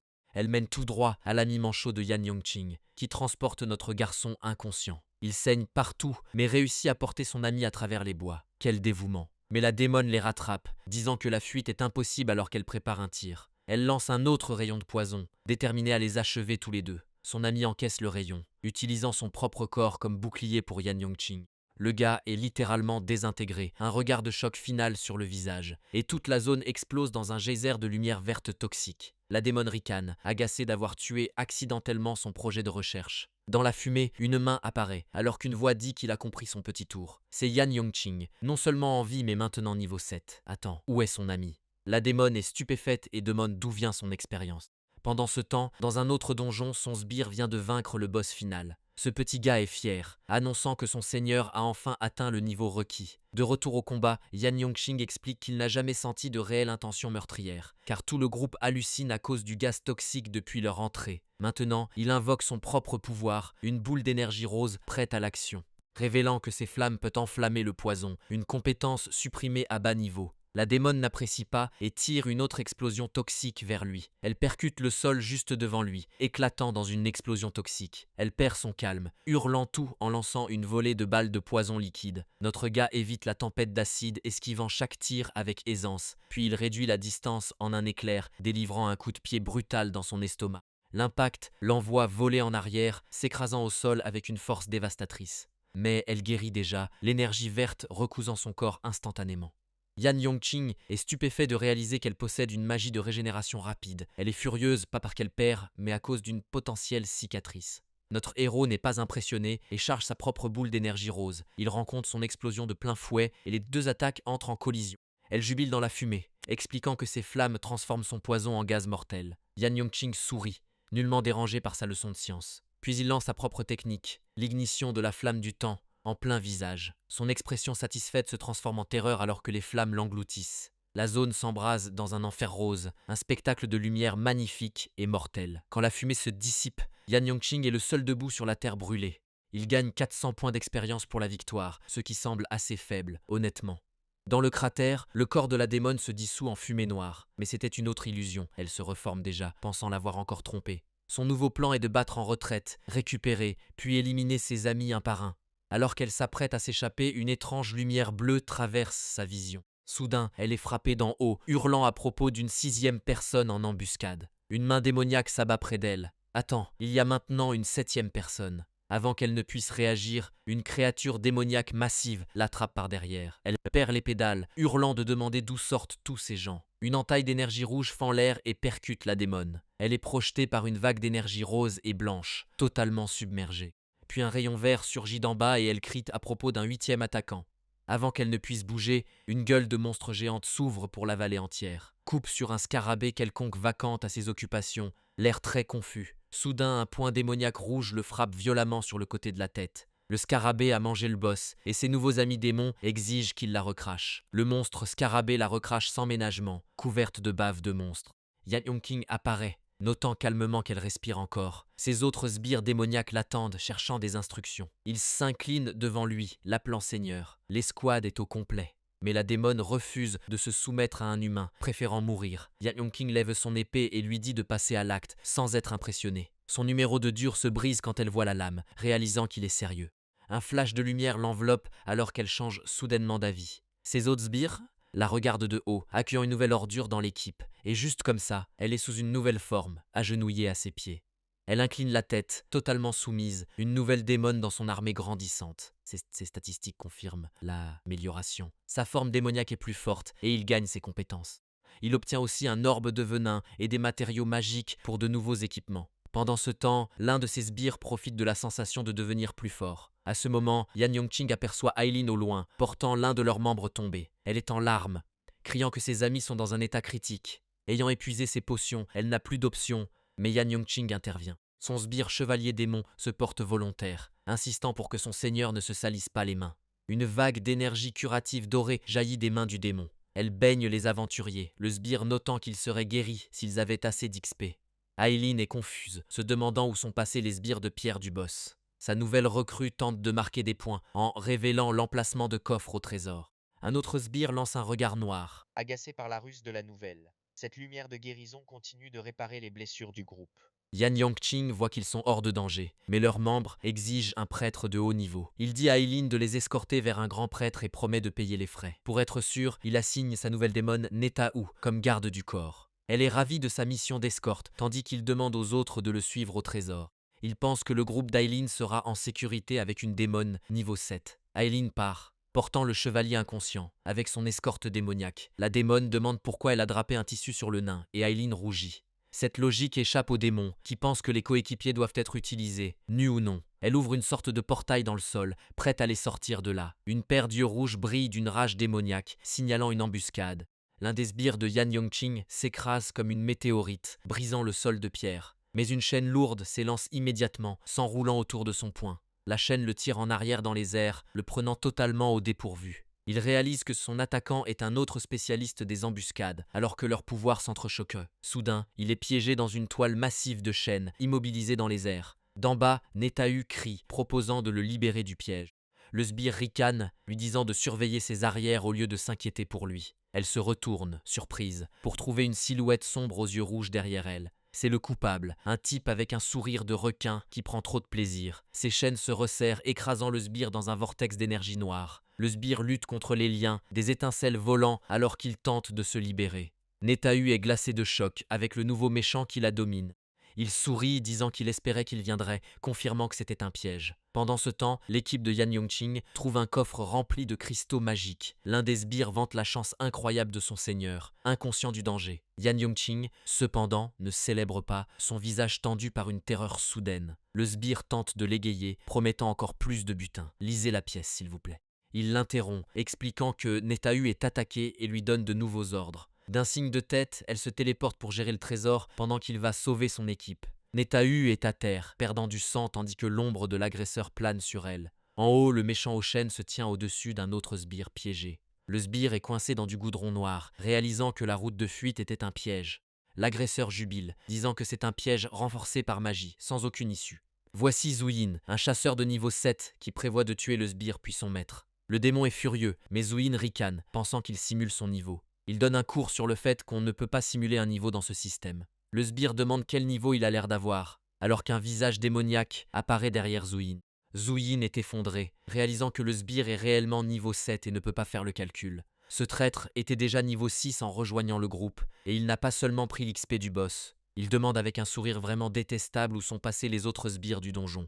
Parce qu'il les a secrètement attirés pour farmer l'XP en solo. Quel salaud. Le démon piégé comprend enfin, puis appelle son seigneur, demandant s'il a entendu. Zuyin se moque, promettant de livrer ses derniers mots avant de porter le coup de grâce. Mais juste au moment où il frappe, une vague d'énergie démoniaque rouge jaillit du sol. Yan Yongqing est là, téléporté, confirmant qu'il a entendu chaque mot. Le visage de Zuyin fond, réalisant qu'il existe une compétence pour invoquer un maître. Avec son seigneur présent, le sbire bondit, prêt à déchirer ce traître pour son manque de respect.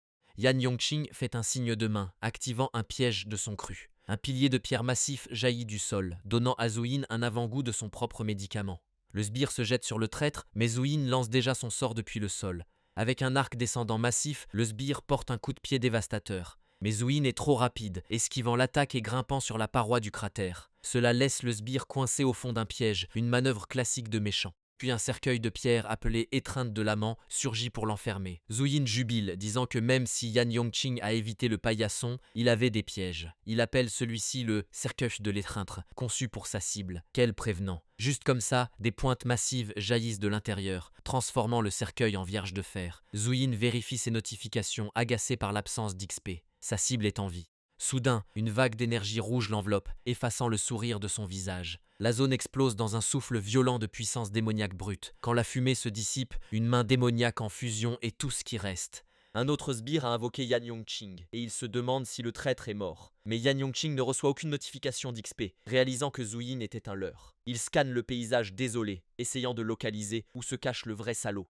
Il est là, sortant d'un piège de déguisement et fanfaronnant que le chemin est piégé. Son monologue est coupé quand il repère l'un des chiens démoniaques de Yan Yongqing. Le sourire du traître fond en une panique pure et inaltérée. Il essaie désespérément de faire taire le démon, espérant qu'il ne révélera pas sa cachette. Trop tard, le démon sourit, ayant trouvé exactement ce qu'il cherchait. Ce chien démoniaque lance un immense rayon d'énergie rouge, creusant une tranchée dans le sol.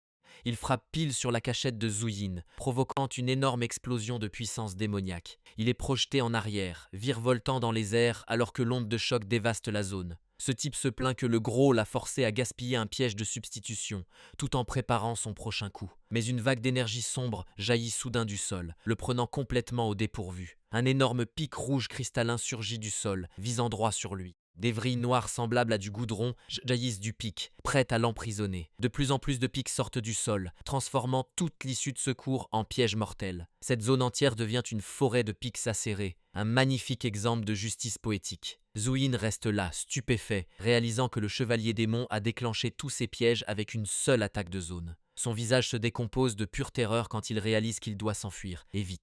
Alors qu'il panique, une voix lui dit qu'il ne s'échappera pas. Et voilà Netahu de retour sur pied et prête à prendre une revanche éclatante. Elle libère une déferlante de son spray venimeux droit sur le traître acculé. Cette énergie verte toxique jaillit, un spectacle magnifique pour ses yeux fatigués. Yan Yongqing apparaît, demandant nonchalamment si la notification d'expérience qu'il vient de recevoir était une autre illusion. Netahu s'incline, assurant à son seigneur qu'elle est totalement réformée et de retour sur la voie du mal.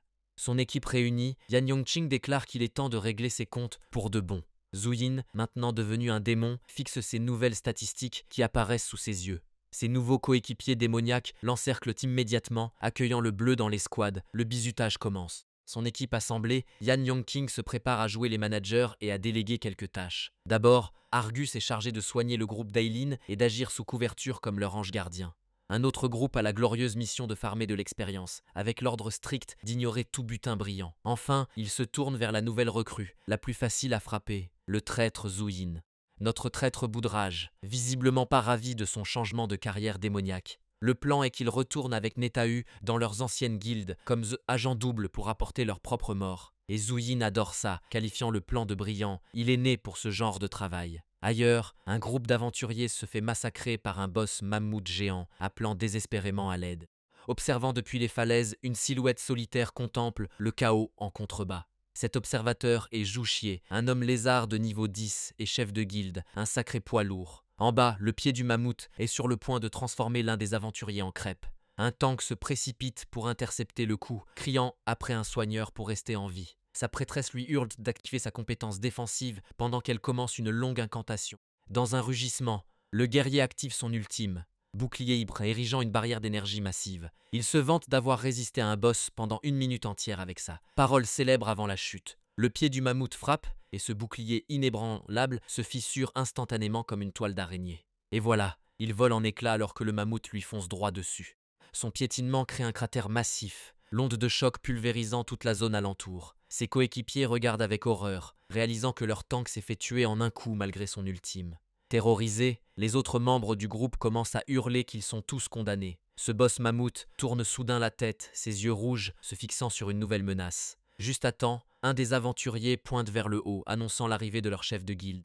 Et le voilà, Joussier l'homme lézard, prenant la pose sur la falaise comme un vrai fanfaron. Le groupe commence immédiatement à célébrer, convaincu d'être sauvé. D'un bond dramatique, Joussier plonge de la falaise, fonçant vers le champ de bataille. Il percute le visage du mammouth avec un coup de poing qui envoie une onde de choc sur tout le terrain. Il libère son poing super-gravité, un coup aussi ridicule que son nom. Ce coup envoie la bête colossale trébucher en arrière, totalement sonnée par l'impact. Ne lâchant rien, Zougier invoque une volée de pics d'énergie tranchant en plein vol. Ses projectiles pleuvent, empalant le dos du mammouth et le faisant hurler de douleur. En bas, le groupe condamné reste bouche bée, totalement subjugué par sa puissance écrasante. L'une des femmes demande nerveusement s'ils ne vont pas être pris dans les tirs croisés. Son coéquipier se moque, assurant qu'ils sont assez loin pour être en sécurité. Eh bien raté. Une seconde plus tard, l'onde de choc le frappe en plein visage, prouvant qu'il avait tort sur toute la ligne. Cette déflagration dévaste leur zone sûre, emportant la femme dans un vortex de pur chaos. Elle lutte pour sa survie alors que le sol jaillit littéralement en pics acérés derrière elle. Un autre membre du groupe est englouti par l'onde de choc, criant qu'il ne veut pas mourir. Eh bien, assez loin était un mensonge total, et tout le groupe est anéanti. Quand la poussière retombe, il ne reste d'eux qu'un cratère fumant et quelques taches de sang. Mais bon, au moins ils ont lâché du butin. Un seul objet bleu brillant repose dans les décombres. Le pied d'un subordonné s'écrase sur les derniers vestiges du massacre. Il se promène nonchalamment à travers les débris pour ramasser le seul butin tombé. Il trouve son chef de guilde impitoyable, ce qui veut dire quelque chose venant de lui. Il commence immédiatement à flatter Zouchier, qui menace de le réduire en bouillie pour sa présence. Son plan de relations publiques est simple, dire que les morts étaient des intrus, problème réglé. Zouchier en a assez des flatteries et demande pourquoi son laquais est réellement là. Avec un sourire suffisant, le subordonné annonce qu'il a réglé l'affaire Zoutier tout seul. L'homme lézard écarte cela d'un geste, lui disant d'aller ennuyer quelqu'un d'autre avec sa paperasse. Mais quand son patron part, le gars se demande à voix haute s'il va rencontrer l'ange à nouveau. Grosse erreur. Un éclair de rage pure et non filtré apparaît dans l'œil reptilien de Zouchier. Le subordonné se fait violemment envoyer valser, apprenant une leçon précieuse sur les ragots. Prenant une forme plus draconique, Joussier lui ordonne de se taire sous peine de finir comme les tas de viande là-bas. Il se retrouve au milieu d'un cratère massif après un simple revers de main. Il s'avère que c'est Zouyin, notre traître, furieux de se faire encore avoir, tout en espérant que son vrai seigneur monte en niveau. Pendant ce temps, Joussier arrive au temple de l'ange, un lieu qui semble bien trop sain pour lui. Il s'agenouille devant son maître, rapportant qu'une affaire est réglée et demandant une clé de donjon épique. Ce seigneur ange, en armure, n'est pas impressionné, demandant si toute une région de boss n'était pas assez comme récompense. Jouchier doit expliquer les mécaniques de jeu. Après le niveau 10, on ne peut plus farmer les mobs de bas niveau pour l'expérience. Il supplie pratiquement pour plus, citant tout le sale boulot qu'il a fait pendant des années pour son patron. Cette tentative de culpabilisation échoue lamentablement, et l'ange rugit de fureur. Le seigneur ange abaisse une lame d'énergie massive, prêt à exécuter Zouchier pour son insolence. Mais une porte massive s'abat, arrêtant l'attaque avec un chassoufi tonitruant. La lame s'arrête à quelques centimètres de sa tête, laissant Zouchier transpirer à grosses gouttes sous sa forme de dragon. Son patron se lance dans une crise d'ego, rappelant à Zouchier qu'il a sauvé tout son clan des aventuriers. De retour sous sa forme humanoïde, Joussier ne peut que s'incliner, debout près du cratère que son maître vient de créer. Il est visiblement furieux, totalement humilié, mais incapable de faire quoi que ce soit pour l'instant. Privé de sa clé, l'homme lézard quitte le temple, laissant une fissure massive dans le pavé sous l'effet de sa rage. Et cette fissure s'étend sur des kilomètres, témoignant de la catastrophe qu'a été cette réunion. Réalisant qu'affronter les gardes de l'ange est un suicide, il décide d'acheter une clé de donjon au marché. Sa destination est un passage souterrain louche où un portail noir crépitant s'ouvre pour l'accueillir. Et il semble qu'un nouveau joueur soit sur la scène, un type à capuche s'approchant du portail. Un guide masqué apparaît, demandant s'il est là pour une clé aussi, ce qui pique l'intérêt du nouveau venu. Le guide le coupe, lui disant d'entrer alors que notre nouveau gars s'avance dans l'entrée sombre. Il s'avère qu'il n'a accès que parce que notre traître préféré, Jouyin, s'est porté garant pour lui. Le guide pose les règles de base, pas de combat, car un mage de haut niveau soutient toute l'opération. Le nouveau comprend immédiatement. Ils ont caché le marché noir des aventuriers dans un donjon pour éviter les anges. Le guide confirme que c'est ici qu'on trouve du butin rare, devinant qu'il veut une clé puisque Zuyin a vendu la mèche. En réponse, le nouveau sort silencieusement un énorme lingot d'or de sa poche. Le guide regarde l'or offert, son attention totalement captivée par le pot de vin brillant. Le nouveau passe un bras autour du guide, appelant l'or un petit signe d'appréciation. Le guide est très impressionné par l'approche maligne de notre gars. Il s'avère qu'un lingot d'or est le meilleur brise-glace. Il lui propose immédiatement de couper la file, car un peu de corruption aide vraiment beaucoup. Et quelle file! Une queue immense d'aventuriers serpentant au loin. Son nouveau meilleur ami explique qu'ils sont tous là pour des clés, offrant des astuces gratuites aux prétendus bleus. Il s'avère que les clés de donjon sont le vrai jeu de fin, nécessaire seulement après le niveau 10. Il détaille les paliers, en commençant par les donjons normales. La piscine pour enfants sans clé, ni butin intéressant. Ensuite, les donjons avancés, qui nécessitent une clé et offrent de meilleures récompenses pour plus de défis. Les donjons épiques sont là où les choses sérieuses commencent, avec des boss, de l'expérience et de meilleures clés.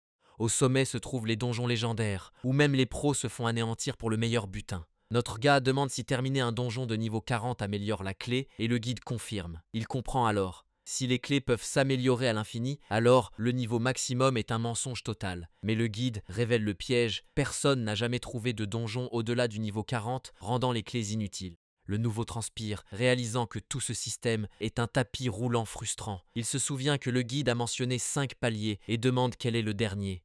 C'est là que les choses deviennent sombres. Personne n'est jamais revenu vivant d'un donjon Enver. Enfin à la salle principale, remplie d'aventuriers, prêts à dépenser gros. Un commissaire-priseur élégant annonce que la vente aux enchères des clés est officiellement ouverte. Le premier lot est une clé avancée de niveau 10, avec une mise de départ de 50 000. Un gars dans la foule lève la main, criant le prix de départ sans hésitation. Et d'un coup, une autre offre monte à 60 000. Ça va grimper très vite. Une femme avec un bijou sur le front monte à 80 000, l'air choqué par sa propre audace. Yan Yongqing la repère immédiatement, se demandant qui est ce nouveau visage dans la foule. Soudain, une énergie rouge sinistre tourbillonne autour de ses pieds, pas un bon signe. Cette énergie jaillit, s'enroulant autour d'un pauvre type qui s'approchait trop près. Elle l'attrape par le col, visiblement pas d'humeur pour la compagnie. Le guide se penche, lui murmurant de ne pas enchérir car la marge de profit est nulle. Il souligne que Yan Yongqing n'est que niveau 7, demandant s'il a une envie de mourir. La clé finit par se vendre à 120 000 à un autre aventurier audacieux. Il est immédiatement entouré par des joueurs le suppliant de rejoindre son groupe, une frénésie totale. Cela fait, le commissaire-priseur passe aux autres clés avancées. Il frappe dans ses mains avec emphase, prêt à faire avancer les choses. Après avoir vendu le bas de gamme, il annonce le clou du spectacle. Il dévoile le grand prix, une clé de donjon épique niveau 10, à partir de 200 000. La foule bourdonne, pesant le risque fou contre la promesse d'un butin légendaire. Certains échangent des histoires d'horreur sur une équipe de furtifs anéantis en essayant de rusher un boss. Une main se lève, et une voix annonce une mise de 500 000.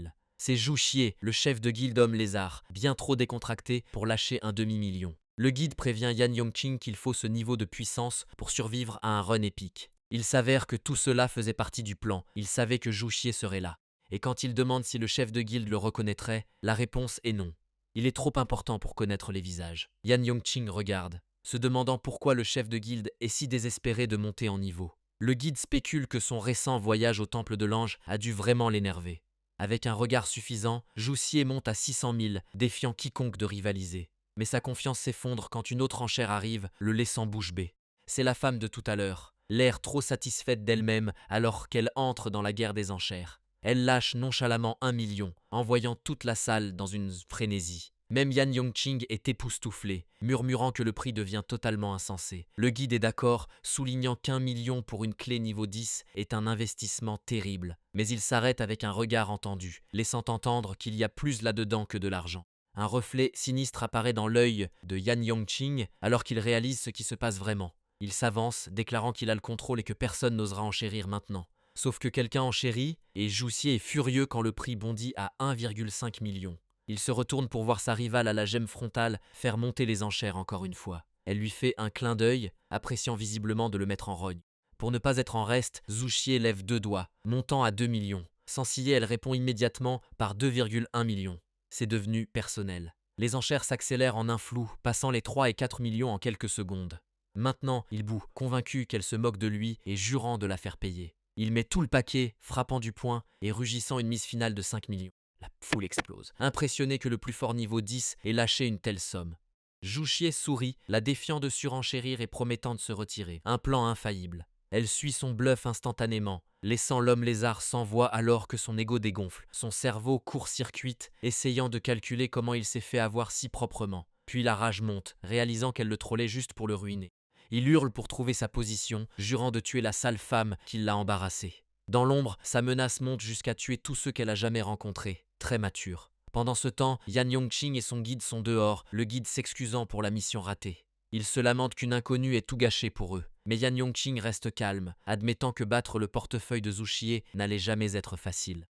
Le guide lui dit au revoir, promettant de le tenir au courant pour la prochaine vente. Juste après son départ, un portail sombre s'ouvre aux pieds de Yan Yongqing.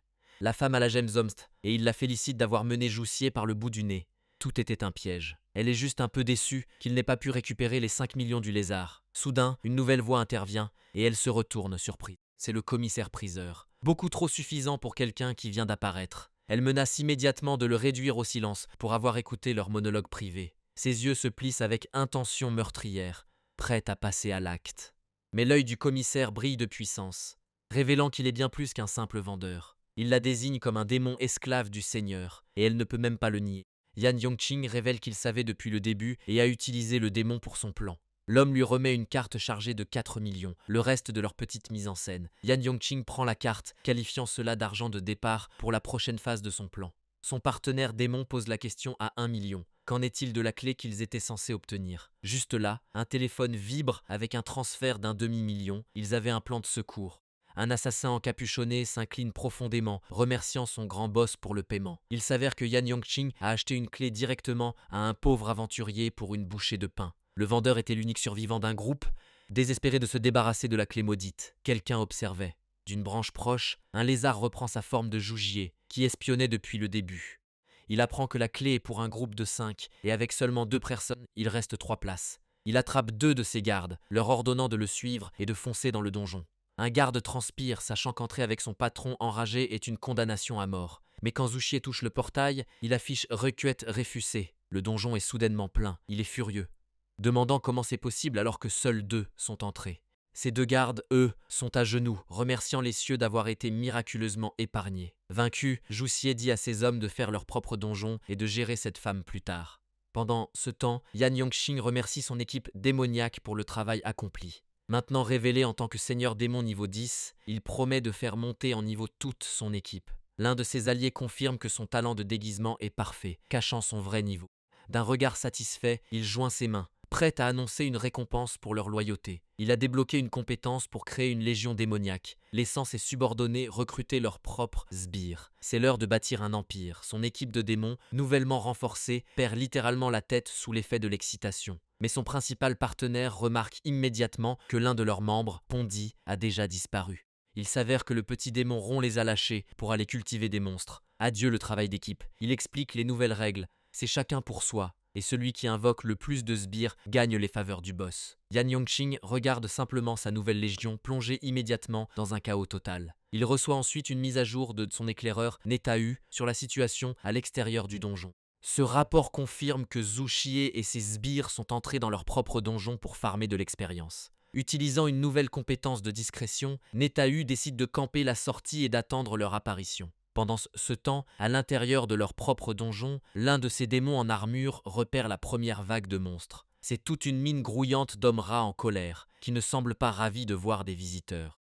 Et ces mineurs rats de niveau 10 semblent avoir passé une très mauvaise journée. L'un d'eux repère le démon et le désigne immédiatement, ralliant ses troupes au combat. Une nuée entière tombe du plafond, encerclant le démon solitaire de tous côtés. Le démon sourit, totalement indifférent à cette chair à canon qui court à sa perte. Mais soudain, une étrange énergie verte l'enveloppe, le laissant totalement confus pendant un instant. Cette lumière verte explose violemment, nettoyant toute la zone instantanément. C'était une puissante attaque de zone qui a éliminé tous les mineurs d'un seul coup. Désormais protégé par un bouclier, le démon cherche qui a bien pu l'aider. C'était Pondi, le petit bonhomme rond, qui semble beaucoup trop fier de son sort de vol de frag. Il s'envole vers le démon en armure, réclamant un bouclier de feu en retour. Après tout, c'est bien connu, il faut partager. Le partenaire de ce démon en armure se plaint déjà de se faire sniper par ses propres coéquipiers. Un autre démon déchaîne une puissante attaque de souffle alors que le chaos général s'intensifie. L'un traite l'autre d'effronté, qui répond simplement que la honte est assez inutile pour des démons. Dans un rugissement puissant, l'un des démons mène ses nouveaux sbires dans la mêlée, et Yan Yongqing se détend, récoltant passivement de l'expérience grâce au combat intestine de sa légion.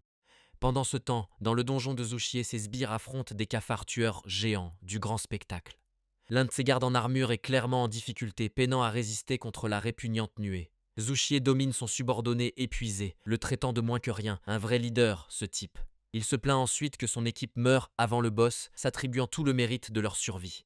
Avec sa meilleure voix de seigneur maléfique, il rallie les survivants pour affronter l'ultime défi. Il s'avère qu'il s'agit d'un énorme roi rat à 3 yeux qui commande des milliers de sbires. De retour avec notre héros, ce même boss est déjà mort et ses démons gagnent des niveaux sur son cadavre. Passé au niveau 11, Yan Yongqing note qu'il peut simplement se reposer en gagnant de l'expep, le rêve absolu. Il ignore le boss, le trouvant trop faible pour s'en soucier, et pose une main sur son corps. Un vide noir tourbillonnant commence à se former là où il a touché le monstre mort. Ce portail s'ouvre sur un tout nouveau donjon épique de niveau 11. Il les enchaîne sans relâche. Il ordonne à ses sbires de basmasser le butin pour le vendre plus tard, un vrai homme d'affaires efficace. Puis, il se dirige tranquillement vers le nouveau portail, prêt pour la prochaine session de farm.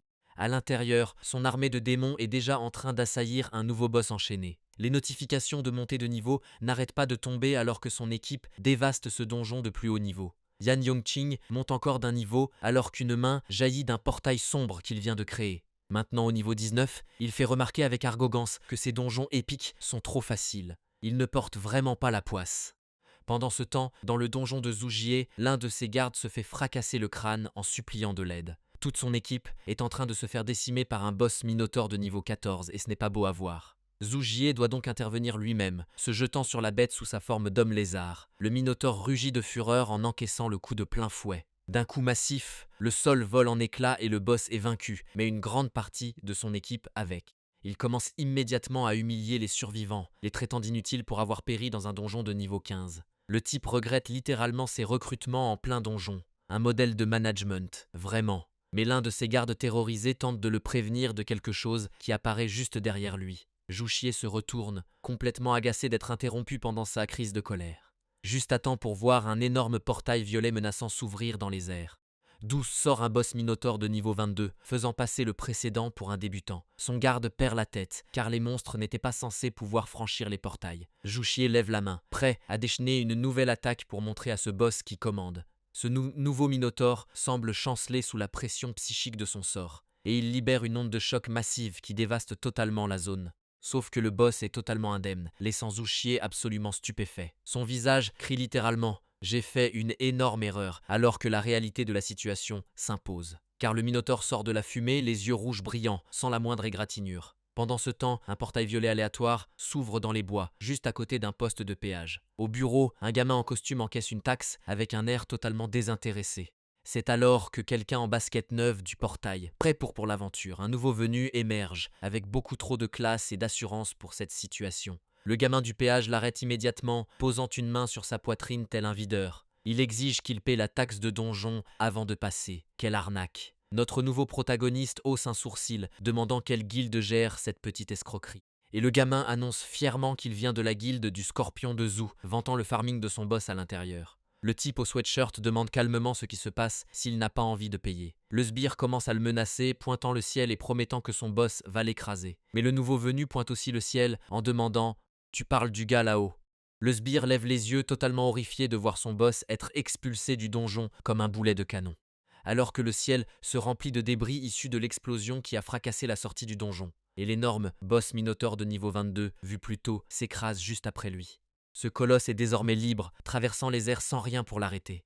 Il atterrit avec une telle force qu'il fend la terre, faisant une entrée remarquée et non invitée, laissant le pauvre percepteur regarder avec incrédulité le monstre perché sur le sommet d'une montagne.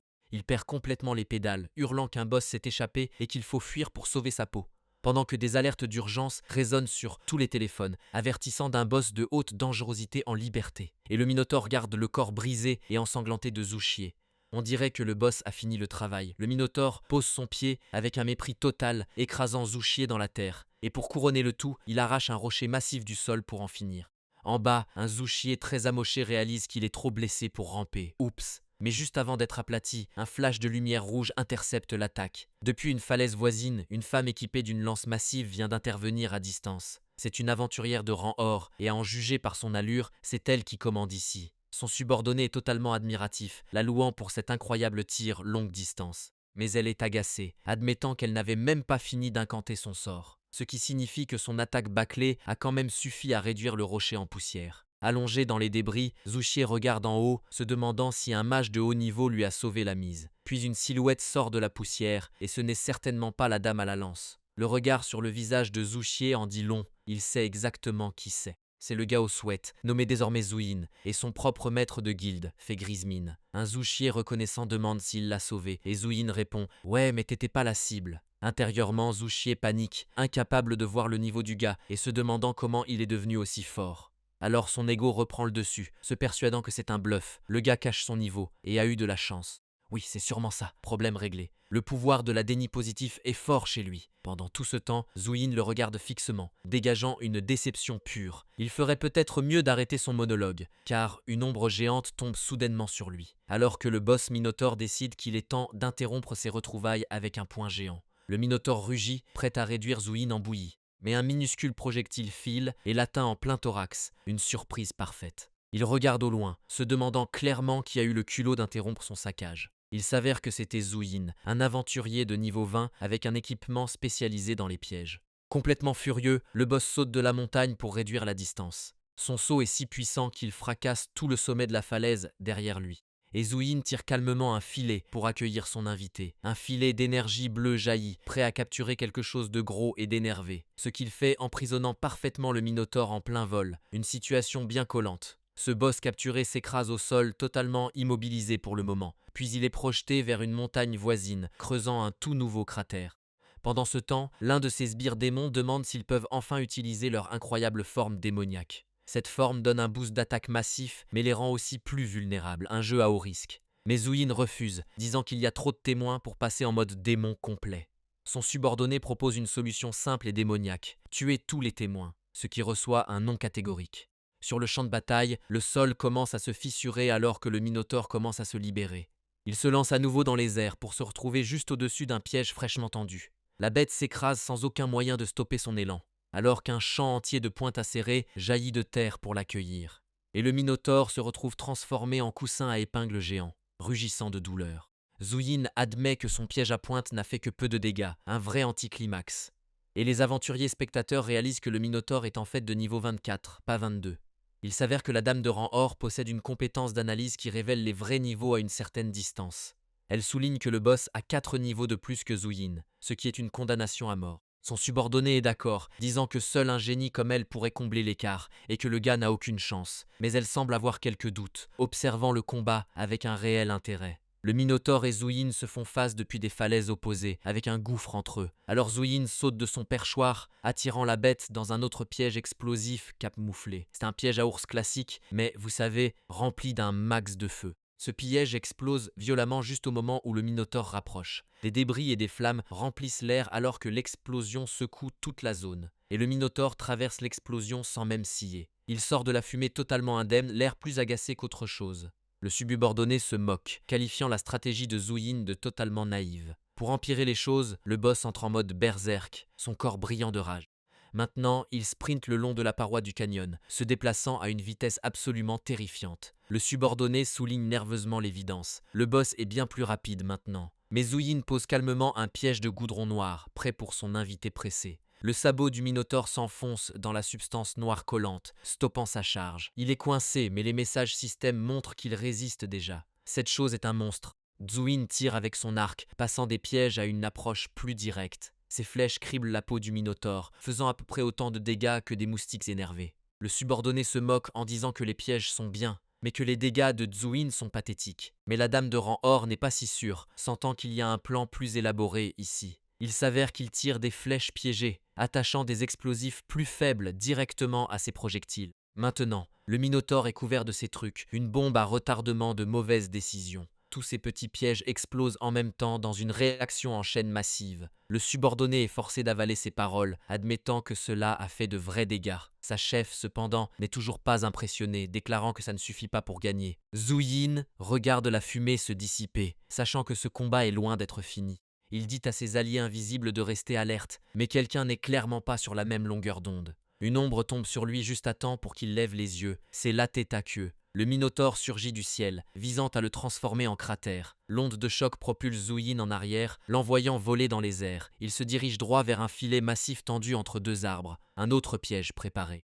Notre héros atterrit parfaitement au centre, l'utilisant comme son propre filet de sécurité. Admettant finalement qu'il est dépassé, il appelle une mystérieuse femme à l'aide. Une nouvelle femme apparaît, le taquinant pour avoir enfin craqué et demander de l'aide. Elle passe à l'action, invoquant un nuage massif de miasmes toxiques pour inonder la zone. Pris dans le brouillard, Zhu Yin réplique qu'il n'est pas près de mourir de son aide.